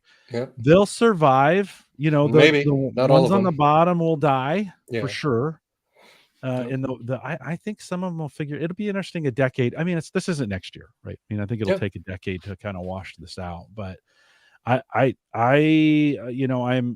yes, Tesla is a shiny tower on a hill today, but I think there's some folks coming after him, and I think this could be pretty interesting in the next 5 to 10 years. Oh, I agree. It's good for the Yeah. industry to have folks Yeah, who want a you wanna hope. competitive, healthy industry. Yeah. Yeah, yeah, you wanna hope so for sure. Um, at this point, I'd hoped there were more, honestly, after following this industry more carefully the last 3 years. But yeah. Hey, Um, in the final minutes here, you're showing the notes, which is awesome. Let's talk about health fitness apps because we had John oh, Biggs okay. on here the other day, and John was talking about a patch to to monitor his his glucose and all the things he's been doing. Paul, what approaches are you taking to health? I mean, what are the gadgets you're using right now to be healthy? Yeah, I'm looking down on my phone here. So my older son alerted me to some new stuff and highlighting kind of overall fitness in the health app on a phone. So yes, I've got an Apple Watch now for I guess 3 years. And yeah, it's looking at my pulse. At work, there was this app called Version Pulse where we're incented to join our teammates and kind of compete and show how many steps we do versus other teams at Dell. Nice little competition. Basically, a little embarrassing. You're there for a month, and then you can see how ridiculously some people are exercising for hours every day. Doing 5, 7, 8, 9 miles, and I don't have the time for Yeah, them. So anyhow, right, whether it's right. treadmill or running around outdoors, oh my gosh, I get a little bored, a little too ADD for that. So I'll watch, Amazon Prime or something while I'm on a treadmill, whatever. But the point is, I do like things like I'm trying to find it here. I'm having trouble finding it. Both the health app and the fitness app, I've started to learn to dig into them a little more, to learn a little bit more about myself, right? So I'll look at, say, a 2 mile walk on the treadmill at 4.5 miles an hour and look at my heart rate as it climbs and compare over time as I do that for every day for a month straight. And do I see improvement? That's the kind of stuff that motivates me, right? To start to see some numbers and math. So it's really cool when you had some guests on talking about fitness and Yeah. some of the long-term things, and food goes into it, and 23andMe you brought up, and actually I Yep. didn't quite finish listening. I'm going to finish that one while I'm driving to Boston tomorrow with my wife. So that Have was you a big. done 23andMe? No, I've not. No. Would you? I don't know. Let me stay tuned until I listen to the rest of your podcast. Maybe your guest will convince me. I know the story he told though about his brother dying prematurely, right, Yeah, and him giving yeah, him a better shot at maybe not dying in the same way. yeah, He thought it was just because he was overweight, his brother. Well, it turns out it wasn't. Right, he was also right. predisposed. So that was Yeah. pretty compelling stuff there, Jim. That was a good interview. Really good. John did a nice job that day and walking through it. I've gone back and forth on 23andMe, Paul, and not Hmm. from a privacy standpoint and Yeah, not even from a health standpoint. I don't know. Like I yeah. go to order the kit and I'm like, I Could, don't if you know. learn You know? something really dire, will it do the rest of No. you any good? Yeah, I no, I don't worry about that. At this You don't worry about important that. Okay. age, no, I don't. I don't. No, I don't know. It's one of those weird. It's just one of those weird things with me where I just go, yeah, I don't know. I'm a little skeptical, but I'm also like, is it really worth it? And it's only $100, so it's not like it's that expensive. But Hmm. I've just really struggled. As soon as we got off the show with John, I was going to go like, okay, I'm going to order the kit tonight, and then the next morning I didn't, and I was like, I don't know. I don't know if I want to know that much, you know, Well, just one of those kinds of things. no, I So hear I hear you. To know yeah, something about, or if something is going to worry you unnecessarily, kind of like how I feel about well, just tying it back to Ring, seeing what yeah, thefts are happening a mile away from you. Is that relevant to my? I lived in this house 27 years. Is it relevant to me to know what's yeah, happening a mile or two from here at the edge of a city where it's always been worse? Now I just get to know about it if I turn on the Ring Neighbors feature. Does that make my own life any better? Or does it just put more fear in me, which is unfounded because nothing's really yeah. changed in my neighbor? I don't know. But anyhow, back Well, to knowing. no, Yeah, hold on. Let's not go back yeah, for a second because I yeah. think Ring. there's an Okay. interesting question. No, there's an interesting question in this. And do you enjoy? I've been thinking a lot about this idea of happiness and enjoyment, right? Hmm. In those two emotions that, regardless of what you do for you, is it bringing happiness or enjoyment in what you're doing? Yeah. So you talk about like knowing the safety of or knowing the lack of safety that's going on in your neighborhood. Is that bringing happiness or enjoyment to you? Well, for some people, knowing they're safe is better than not knowing they're safe. For me, I look at those things and I monitor them for about a week and then I go 10 or 12 weeks without even looking at the app, right? Because I just don't it doesn't bring me any enjoyment. You've had someone So break into your car and you're I still that know. chill, Jim. No, That's I know. impressive. I But that's know. a healthy outlet. So Yeah. anyhow, with my wife, I was a little concerned. Yeah, she'll be it's kind of like doom scrolling, right? It's not for me. I don't enjoy watching 5 videos like that of someone pulling on door Right. handles in driveways a mile or Right. two from where I live. Does that do me Right. much good? My Yeah. wife, though, she's totally into it and loves the ring system for that. And that was one of my fears when buying. Like, do I Right. really want that Yeah. feature? Is that going to do something for me? I don't know. Mhm. So yes, like most people, you have misgivings about any tech you buy. There's pluses Yeah. and minuses. No, Um, I think oftentimes we need to think like, um, uh, to go back to the Tesla conversation, like mm, I've watched both you and Ed really enjoy their Teslas and get into them and, the things and you more than Ed, but Ed's really enjoyed his. And I kind of go, I think in the Subaru I bought, it's got this huge dash console, this big 17-inch screen and all these things available to me. And I'd used them for like a week. And then I was like, it's a car that I drive, and the enjoyment of it for me left pretty quick because I just don't get into to like I like it for a week. That's what's great about being the host of this show is I can interview people like you who love doing this kind of stuff. But I would never be able to, I just wouldn't find enjoyment in it long term. I just want to drive it right now. That doesn't mean I shouldn't have bought a Tesla, but the point of the thing is I'm trying to think what's bringing me happiness and enjoyment in the things that I'm using, and too many stats sometimes brings me down, you know?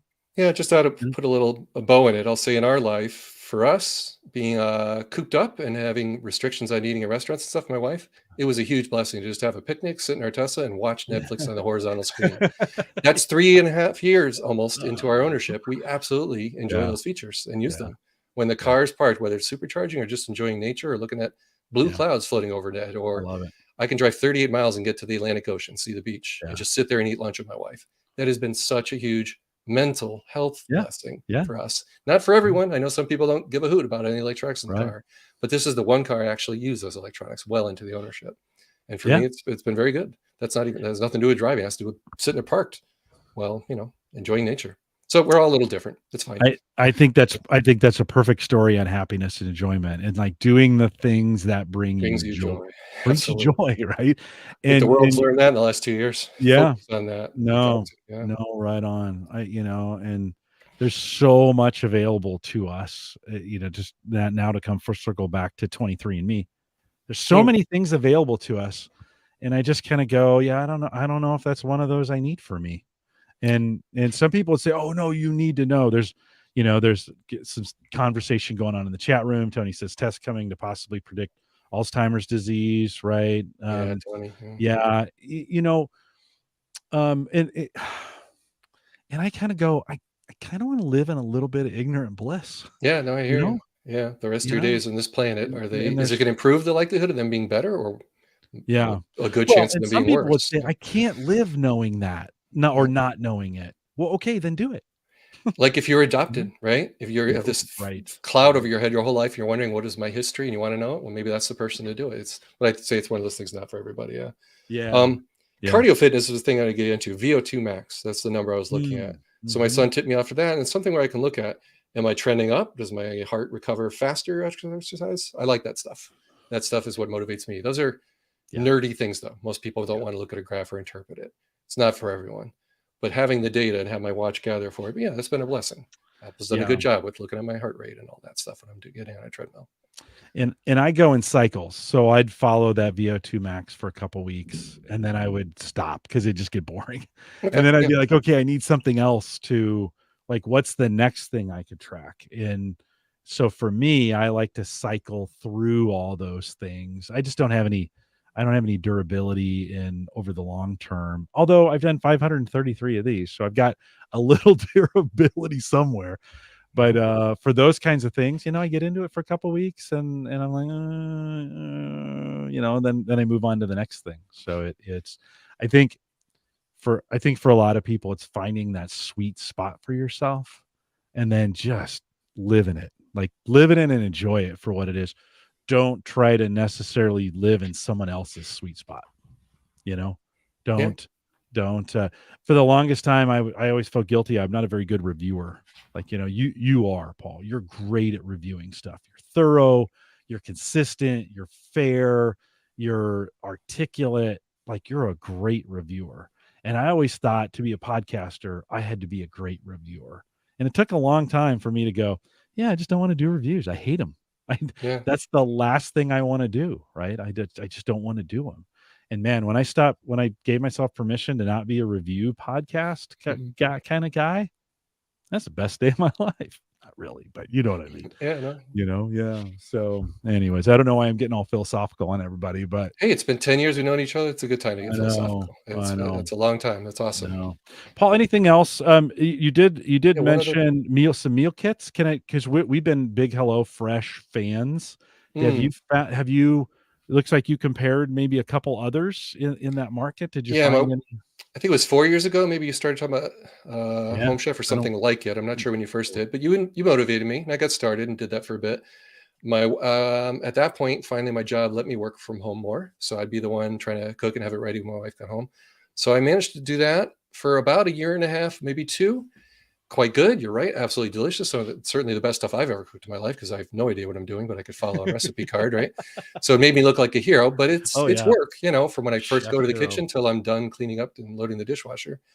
I didn't always, take an hour and a half or hour and 15. And I like blogging is my happy place, or there's an article in my Mhm, head and I'm just mhm. like, I want to be done with it. So we covered a real eats, which is just bags of pre-cooked food in a vacuum sealed bag, where now all you got to do is boil it or microwave it. You can leave it in the bag and warm it up and then serve it. Boy, did that shave time. So now in 20 to 30 minutes from getting into the kitchen till serving and loading the dishwasher, you're looking at like 40 minutes tops.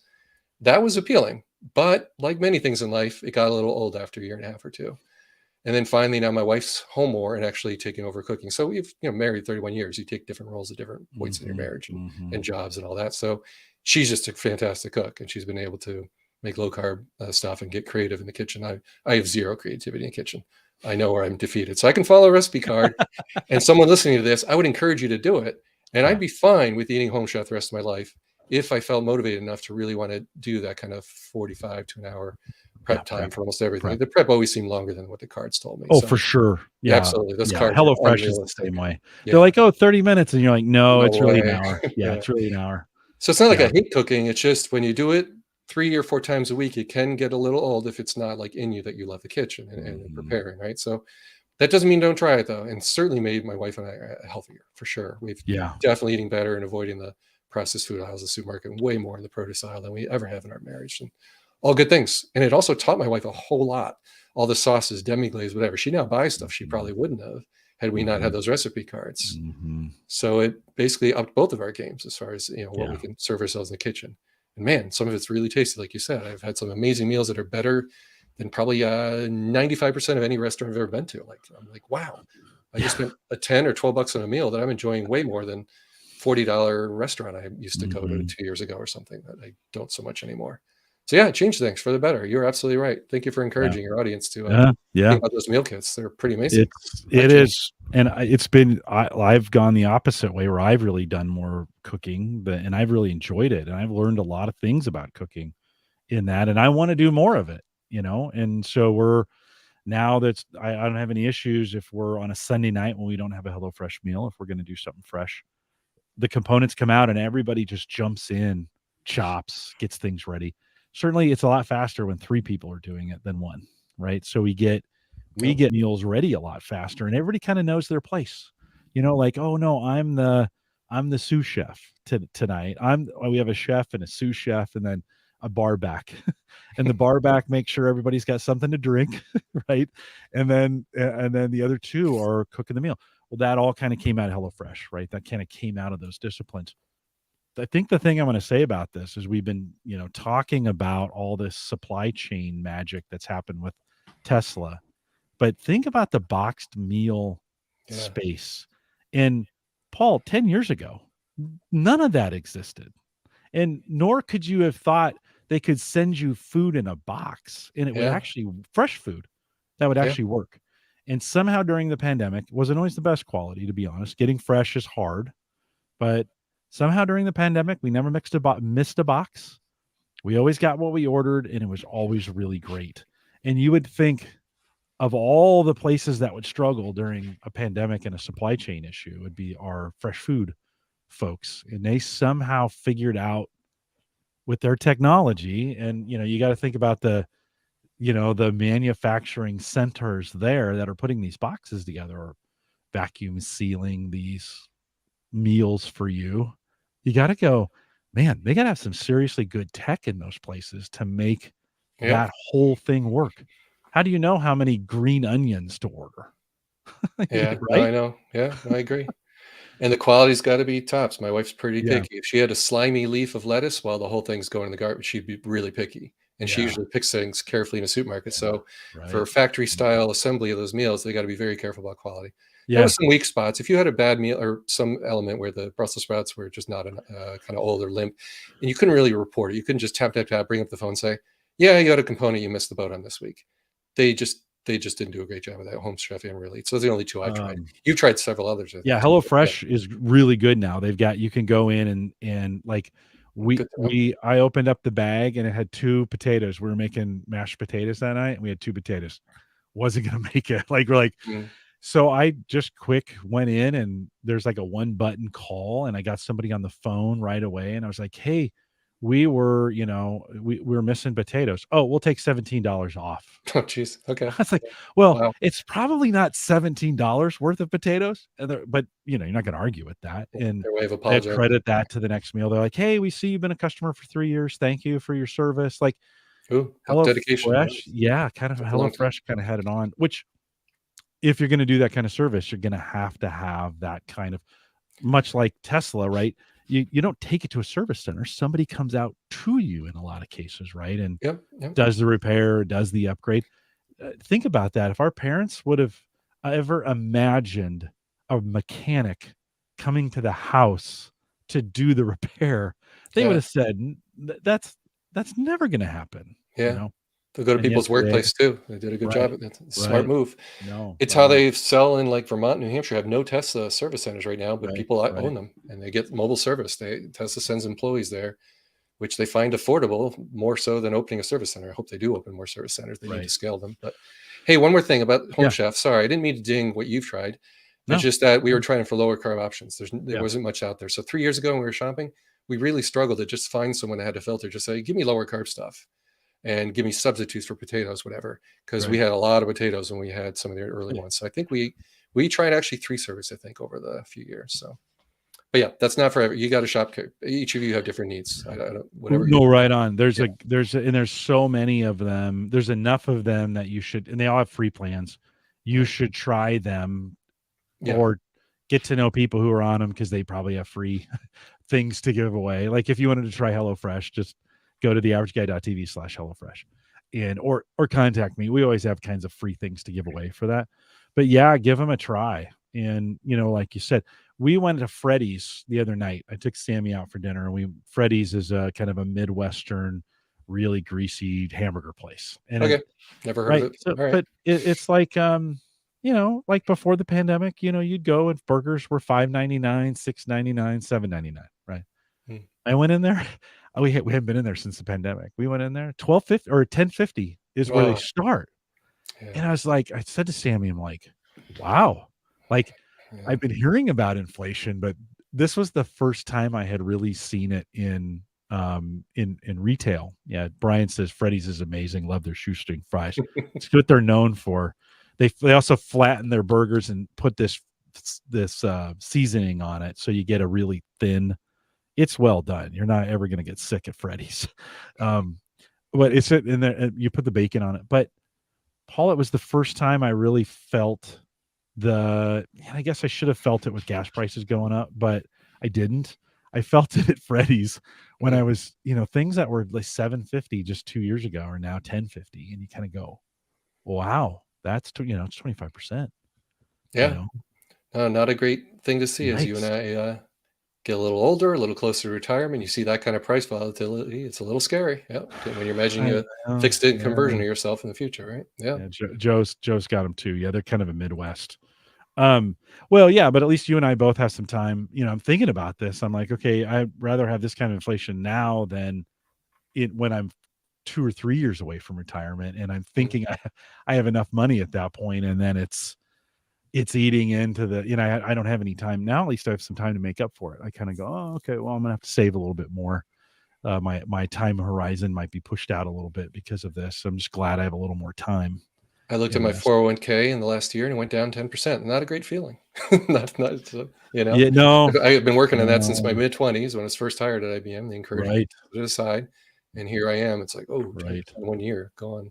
Yeah, Anyway, super, I super try not to look at painful. it too often. Uh, It's as you shouldn't, right? You yeah, should yeah, every couple of whatever makes you feel comfortable, whatever makes you happy, I think is the right. which is Um, why I filter certain words on Twitter. I keep it in my happy place. I inform people about heat pumps and why electric cars are exciting, or yeah, what I spent, what it actually yeah, is like to own it. I keep it in my happy place, or my latest article about Insteon or whatever. So if anyone's, interested in trying to get rid of the gas line to your house, that's my next mission for my home, right? So I got rid of yeah. both cars. My mower is still gas for now. It's a sit down, but I'll try to get rid of that next. Snowblower would be good. I And think then you're close, finally, by the way. how do I get rid of the gas furnace? And Yeah, that's where Europe is way ahead of us, Jim. yeah, They're called air source heat pumps, but they're called high temperature air source heat pumps. What that means is the water circulating through my baseboard heating in my New England home needs to have that same temperature to act the same house that I've been in for 27 years. So to do that, you need a heat pump that makes hot enough water to make it not noticeable that you ripped out the gas furnace in my basement and replaced it with an electric one. So that's my next project. Hopefully that'll be a success. It's just in America, we're behind Europe on that. There's way yeah, less distributors, way less installers. It's a little bit scarier. It shouldn't be. Heat pumps are an ancient tech. It's basically just an air conditioner that can run in reverse, and they can right, do right, minus right. 14 Fahrenheit easily now, and I don't get below 0 Fahrenheit almost never in Connecticut. Where you are, Jim, probably a little bit dicey. You'd have to Couple go to times, some couple heat times pump. a year. Yeah, Many heat pumps now market themselves well below 0 Fahrenheit, though. right. So the Yeah, it's technology's gotten caught better. up where you can replace all of America really shouldn't be putting in gas furnaces. Some states are outlawing them. So some states like California are way ahead of us there. So yeah, imagine someone buying a home in California. You're not running a gas line under the lawn to that. No, it's just electric, which gets more Mhm, and more solar and wind over time. mhm, That to me is mhm. why the future is a little brighter, Jim. Yeah, Really. I mean, coal is way more expensive than gas and hydro. Things are just getting better. yeah. Money is going to drive that to have cleaner air for our kids. That to me is good. I think as you think about this furnace replacement, you gotta think about radiant heating, not just on your floor on your not on just on the floorboards, but underneath the floorboards. That's the Europeans build that stuff in from the beginning, Oh and there's yeah, I've heard that. nothing better than a floor, right? The whole floor is warm, You've been in and one of it those or a oh, yeah. hotel? Yeah. Okay. Yeah, when we like, I remember this was '80s, and we were there, and I grew up in California. I'd never been in a radiant, where the floor you get radiant floor Mm. heat, and it's getting more and more popular, right? More and more people are putting it in as they're putting in their new homes or whatever. But man, a warm floor, just so efficient and just so delightful on a cold, like on a really cold winter day. If you can, your feet on a warm floor are just, it's love. Like you Well, for just an like existing feel like, house, it'd be pretty pricey to rip up the floors and do yeah. all Well, that. But you can retro 'em. You can retro 'em. Yeah, okay. just like everything else. And then the last thing is just the heat pump article. I mentioned that in a previous podcast, but I'll say it again. Why are heat pumps important? It's just interesting because they're in cars. So gas cars are only like 20-30% of your burning gas is turned into forward motion. The rest is heating up the hood and the engine and heating up the occupants. An electric car uses a heat pump to be way more efficient than like a toaster. Regular heater for an electric car, that's what my Model 3 has from 2018. And basically, it's just like we put a piece of toast in, you see the orange glow. That's 1 to 1. The watts burned are turned right into heat, about 100%. If you go with a heat pump, you get 300%. You get way more efficiency. You're sucking in heat from under the hood outside your car and bringing it into the occupants. Or if the battery needs to be warmed when you go into a supercharger, you bring in that heat from the outside. Or, cars basically move heat around where it's needed. An electric car, keeping the battery happy, keeping the occupants happy.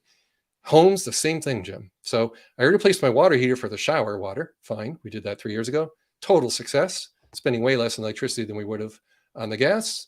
Not that much savings, but still, we ended up, because of the rebates that Connecticut offers, energizect.com is the website, we got a coupon. So instead of paying $1,500, we paid the $750 that a regular gas water heater would have cost. So it's totally a no-brainer, an absolute win. And I thought a few hundred people might read it, and here I am 3 years later, 20,000 people read that article. So I feel really good Yeah, about that, that a yeah, lot of people learning yeah. about and very interested in heat pumps. But right next to it is the what's heating the whole house. That's the next thing to replace. And then finally, my air conditioner is also 24 years old. Yeah. So the Yeah. question becomes, do you rip out the air conditioner and the furnace and replace them all with one thing? Yes. Well, then you need to have ducts on the first and second floor. And I don't have that. Oh, I've got one zone for, so I do yeah. air conditioning with ducts on the first and second floor, but one air conditioner return. So Yeah. it's a major bit of surgery to any home when it gets to this age. Like, what do I do? But You're it's still, I don't want to replace the furnace with a gas one. It makes no sense at this point. It's cheaper to operate on electricity. I'll be fine. yeah. So, stay tuned. But anyhow, these are the things that a lot of people are thinking about, Jim, and that gives me hope for the Yeah, it's future. good. There's no reason to build a house with gas anymore. It's good. You're stuck in a little bit of that East Coast thinking, like those homes were built to be heated by burning, right? Yeah. Here in the Midwest, yeah, we have gas furnaces, but we use forced air for just about everything. Oh, really? That's very common Oh, by for you? Almost sure. everybody. Yeah. Yeah. So Okay. you can retro. It's super easy to retro a house here. No, there you go. Yeah. That's been Forced air. built, been built in the last 100 years. Do you do So, humidification uh-huh. in the winter? You do Yeah, humidification. we do. Is maintaining We that thing do. been a big deal or no big deal? One Is that filter, put a new filter in okay. and clean it out, and let it go. Is that common for Yeah. your neighborhood Mhm. and other houses Mhm. you go to? People, Mhm. they actually humidify their air in the winter. Yeah. So Mhm. when you have Yeah. baseboard heating, that's a challenge in a house like mine. The house is Yeah. very dry in the winter. Yeah. Yeah. Yes. Yeah. Yeah. Same, the radiant heat when we lived in Europe, it's Hmm. all radiant heat, same struggle. They you gotta use some kinda humidifier during the Yeah. winter to otherwise it gets super dry Yep. in those cases, and I think I'm gonna follow your lead when we replace the hot water heater. The next time we replace it, I'll probably go with the heat pump one that you have. And then the decision has to be made. Like, the other thing that works out really well here in the Midwest is geothermal. So if you can drive, like, it's not super common, but you can, if you got the space and the right land, you can do most of your heating and cooling from the constant temperature of the earth. And so there's just some, the running geothermal has gotten a lot cheaper and a lot easier than it used to be.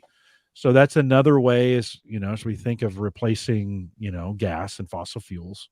That's another thing. And I'd love to, this is the perfect house for solar here in Nebraska. So I'd love to have, because my roof has the perfect pitch and it faces south. And it's like, Uh, oh, I should just, all I got to do is load that up. So I'm kind of waiting. Nebraska has not been the most solar friendly state, right?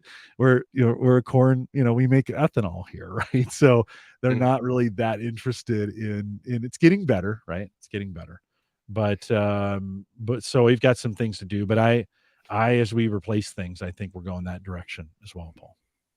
Yeah. Well, just on that topic, I got to see the first commercial Tesla solar installed in Connecticut. So it's on a house that's built in 1836, but its entire roof is making electricity. I found that very inspiring. It was a mere Yeah, 20 minutes from where I live. yeah.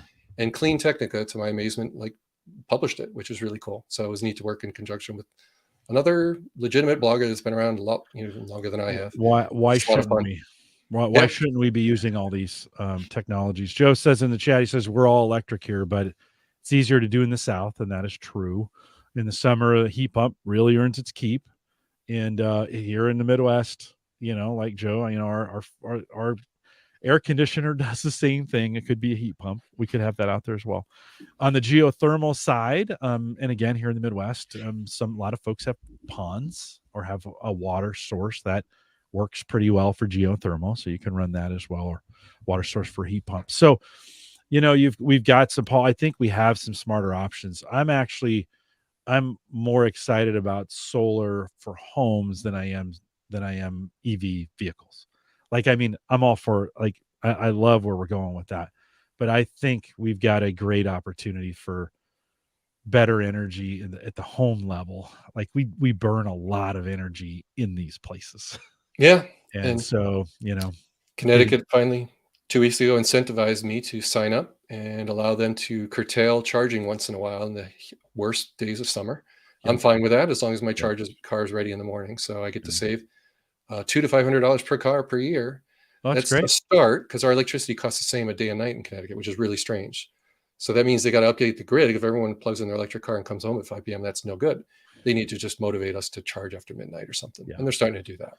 That's just for charging? That's not like Correct. for They're okay. using my Tesla account or smart chargers. People have other brands, and they can curtail on the worst days of the year. So that helps them not have to replace stuff. I had recently had to upgrade the wiring to my house, for example.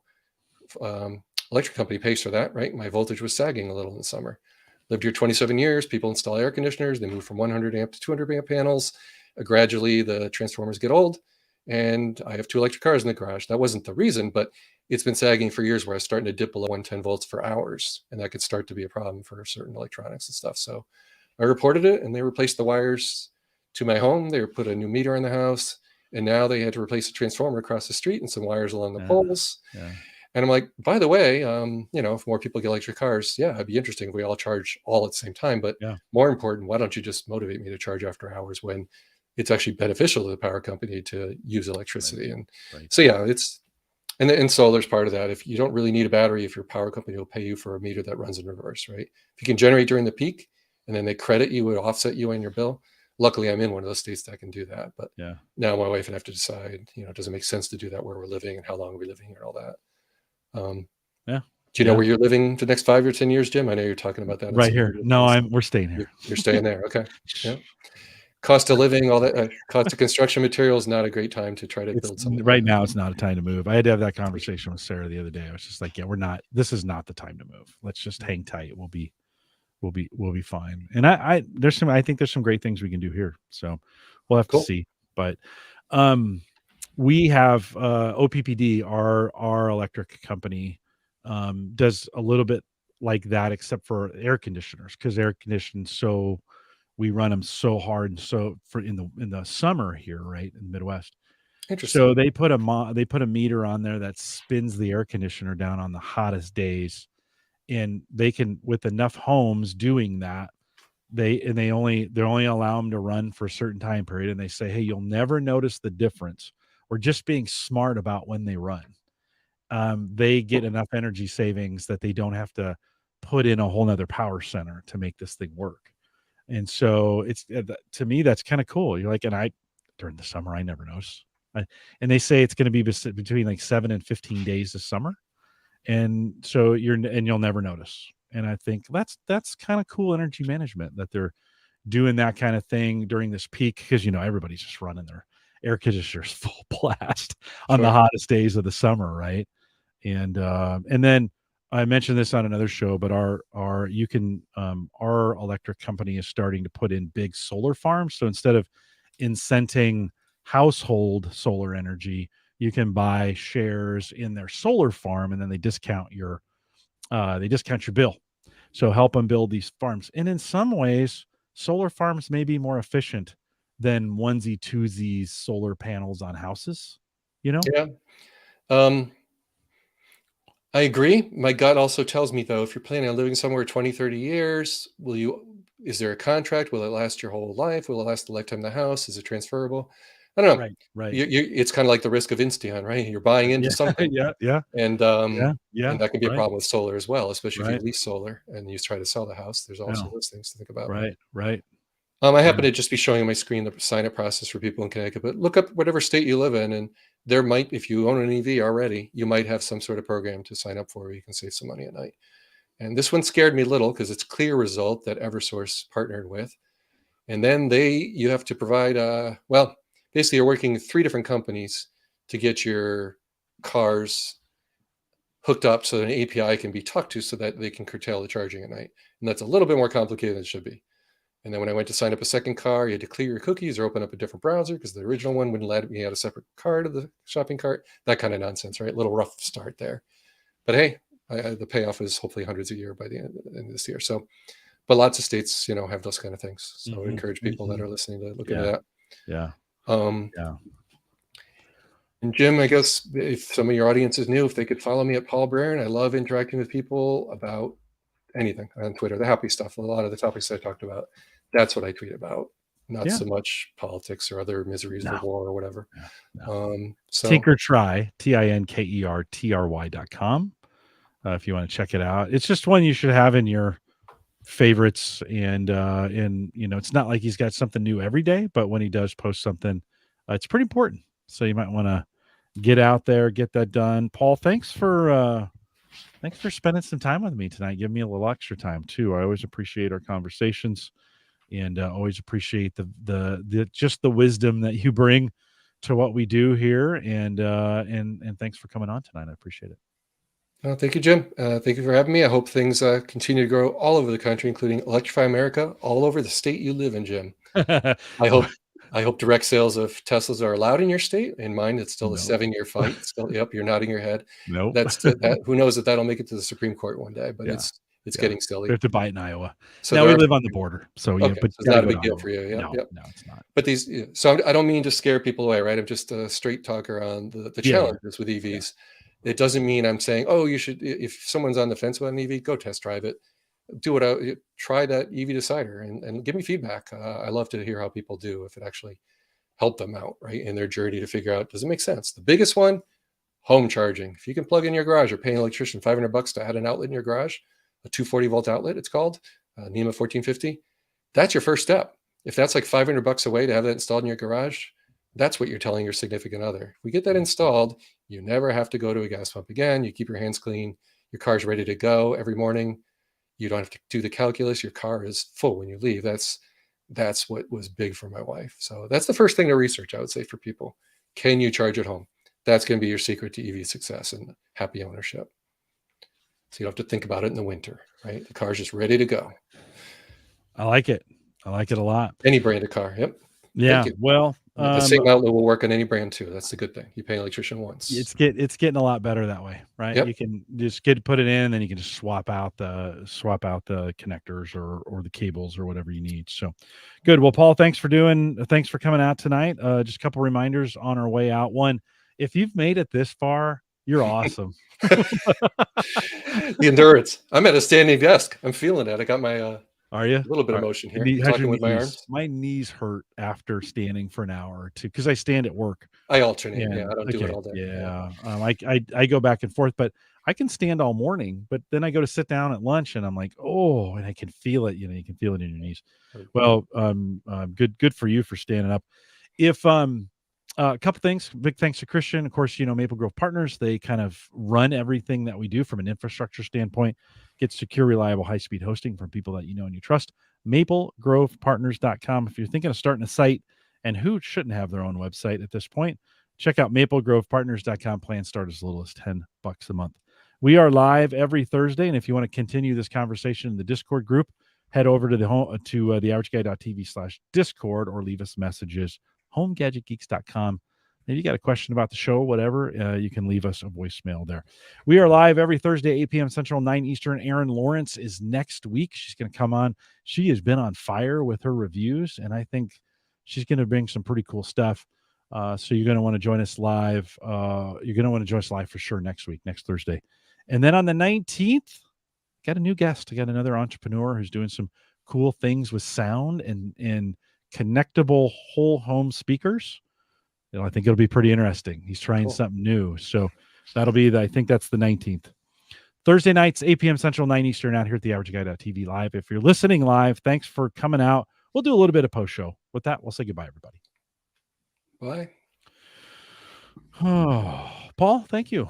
Thanks again. That was super fun. Listen, thank you for letting me engage in a conversation that can be a different opinion, but not hostile. Thank you for allowing that to, I can't, it seems like I can't have that many conversations with people anymore where I question something and the other person goes flying off the handle and calls me an idiot and or you can't handle the truth.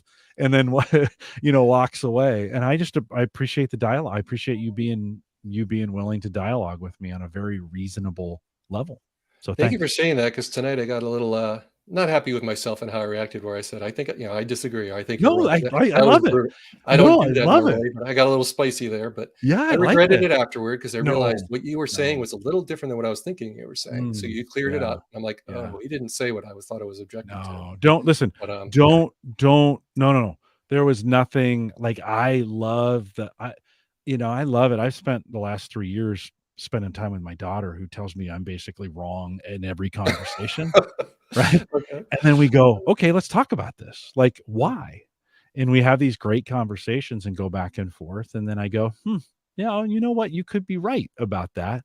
Mm, And I think we need more dialogue like that and less like, well, you don't fit into my camp, therefore you're an idiot, yeah. type thing. And so um I do appreciate I did appreciate the dialogue. I sometimes I get a little too enthusiastic about it, so I drive people crazy, but No, um when you have your guests on, like the water company pulling water out of air, you're asking mhm, them tougher questions. You didn't give them softballs, and I appreciate that. Listening as mm, a, thank you for doing that and challenging your guests. yeah. That's what helps. And sometimes you and I are just, making counterpoints.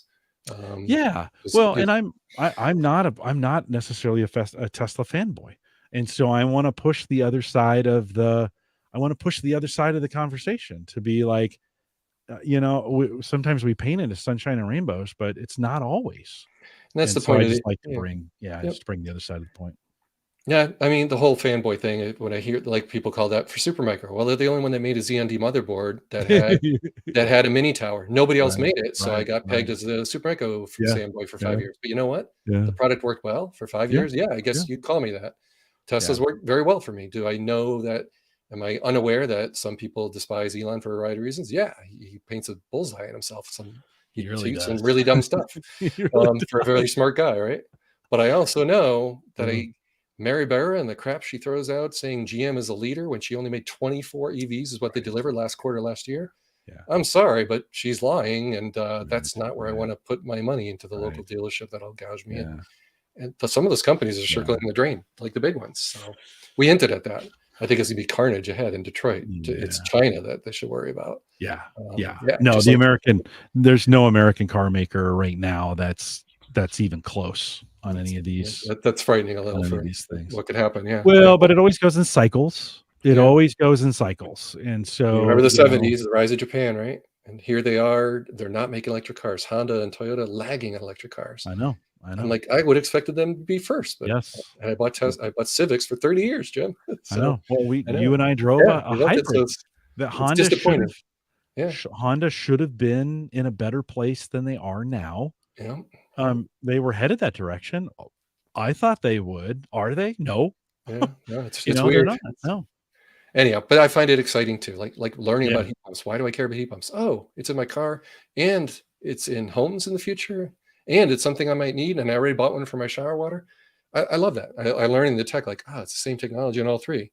2 years ago, I had no clue how a heat pump works or why it's kind of magical, and I just love learning about new stuff, and that's been fun, just Yeah. tickling new parts of my brain, Well, learning a whole new industry that I I didn't know think much about at all. you're gonna change my mind. You talked about this the last time. I haven't replaced anything, so I wouldn't have done it, but this further cements my desire to when I replace our water heater here, which we probably have 3, 4, 5 more years on that. Do you And sleep then anywhere near it? Because noise, it does make a little noise. no, So if you're sleeping in a bed right next to it, it's in the it's basement, down so you here. don't That's care. the problem. It's just down here. So it could affect How I'd far away probably have from to do some soundproofing. 15 feet maybe. Yeah, I record videos about 18 feet from mine, but it has a little bit of a half wall between me and it. Yeah. Yeah. So there is a little bit of noise, and that's the thing I measured the decibels. So something to consider. It's not for everyone. If they've got a hot water heater that's in their kitchen and they eat breakfast 2 feet from it, that's no good. They're going to hear the fan. Yeah. But most people, if you're 10, 15 feet away, no big deal. Yeah. It's away from the living area. Cool. Brian says Ford may be the American manufacturer that's the closest with the Mach-E. Yeah. And then Different. it does seem like the Lightning has a shot now. Yeah, really good reviews. Yeah. But the Texas people I know, I podcast another. I'll admit I've been in some other podcasts, Are you Jim. cheating on me, Paul? Yeah, yeah. 3 of them, all 3 of the dudes are in Texas, and guess what their speed limit is near them? 85. They drive Mm, 90, 95 miles an hour. yeah. Any car that looks like a barn door Yeah. is not gonna do well in range. So they're gonna lose half of 20 to 25, maybe Well, 30% of their range at 90 miles an hour. It's just physics. The car's using with 4 their times. trucks, you mean? Yeah, it's gonna be horrible. The Yeah. mileage is be nowhere near the EPA rating. They should never be driving their trucks that Oh, but well, they do, and they I drive know, but 3, 400 miles. So for yeah, them, the Ford F-150 having to charge for an hour and a half to top, not just to fill a little bit to make it to grandma's house. I mean, to go from like 10% all the way to 90, that's going to take them an hour and 20, the Ford F-150 at the 150 kilowatts. So the Silverado can do it at 250. Well, If Silverado does it in 40 minutes and the Cybertruck does it in 30, and Ford is doing it in an hour and a half 2 years from now, yeah, it's going to be interesting how that shakes out. Yeah. I hope I know Ford will sell well, but I think people that drive a lot every day that really have to charge them a lot on the road, they're going to be disappointed by the charge times. See, Charge times mean a lot. And these guys I'm talking in Texas, 2 of them drive regularly, 200 or 300 miles in single days. So they're the are they toughest people using in the their world. truck Yeah, as they a drive. truck? They've No. all 3 of them been driving Do they trucks. have to have a truck to do the commuting that they're doing? They In also other tow words, and do stuff on weekends with them. They only own that one well, car. no. The commute, though, does the Yeah, commute need to be made? This is the thing. Like, it's the wrong tool for the wrong thing. Like, I agree. a lot of people, they get these big ass trucks, I know, right? I know. And then they commute, and you're One like, person in there. I know. yeah. And then I'm like, oh, what? So you're hauling stuff? No. Oh, so you need it where you're working? Well, no. Yeah. I mean, I park in a parking lot. Well, so why do you have a truck for that?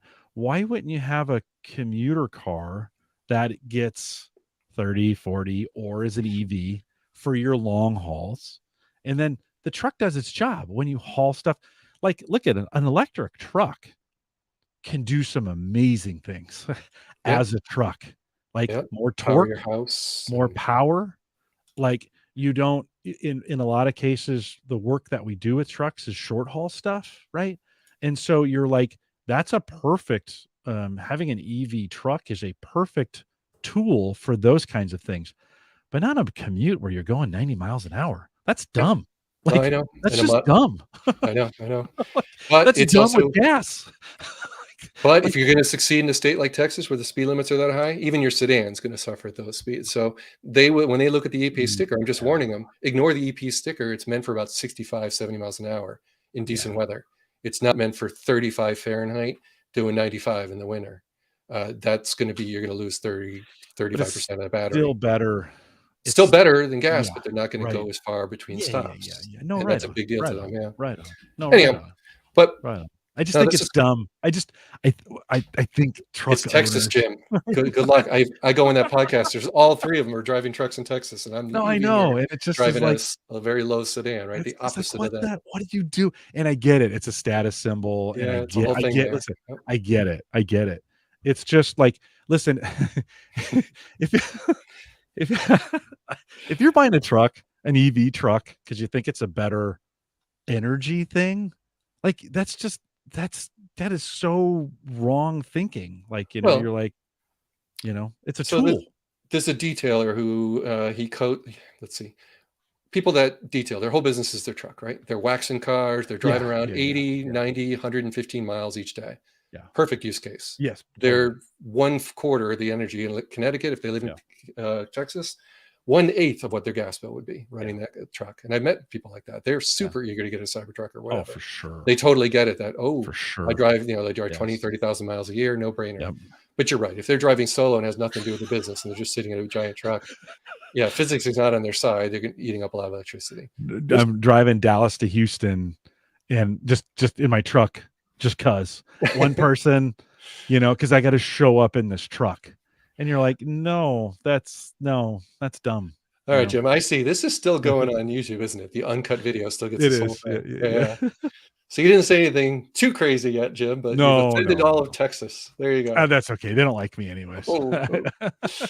They don't like me anyways. No, I get it. I get it. Uyghur just bought a big truck.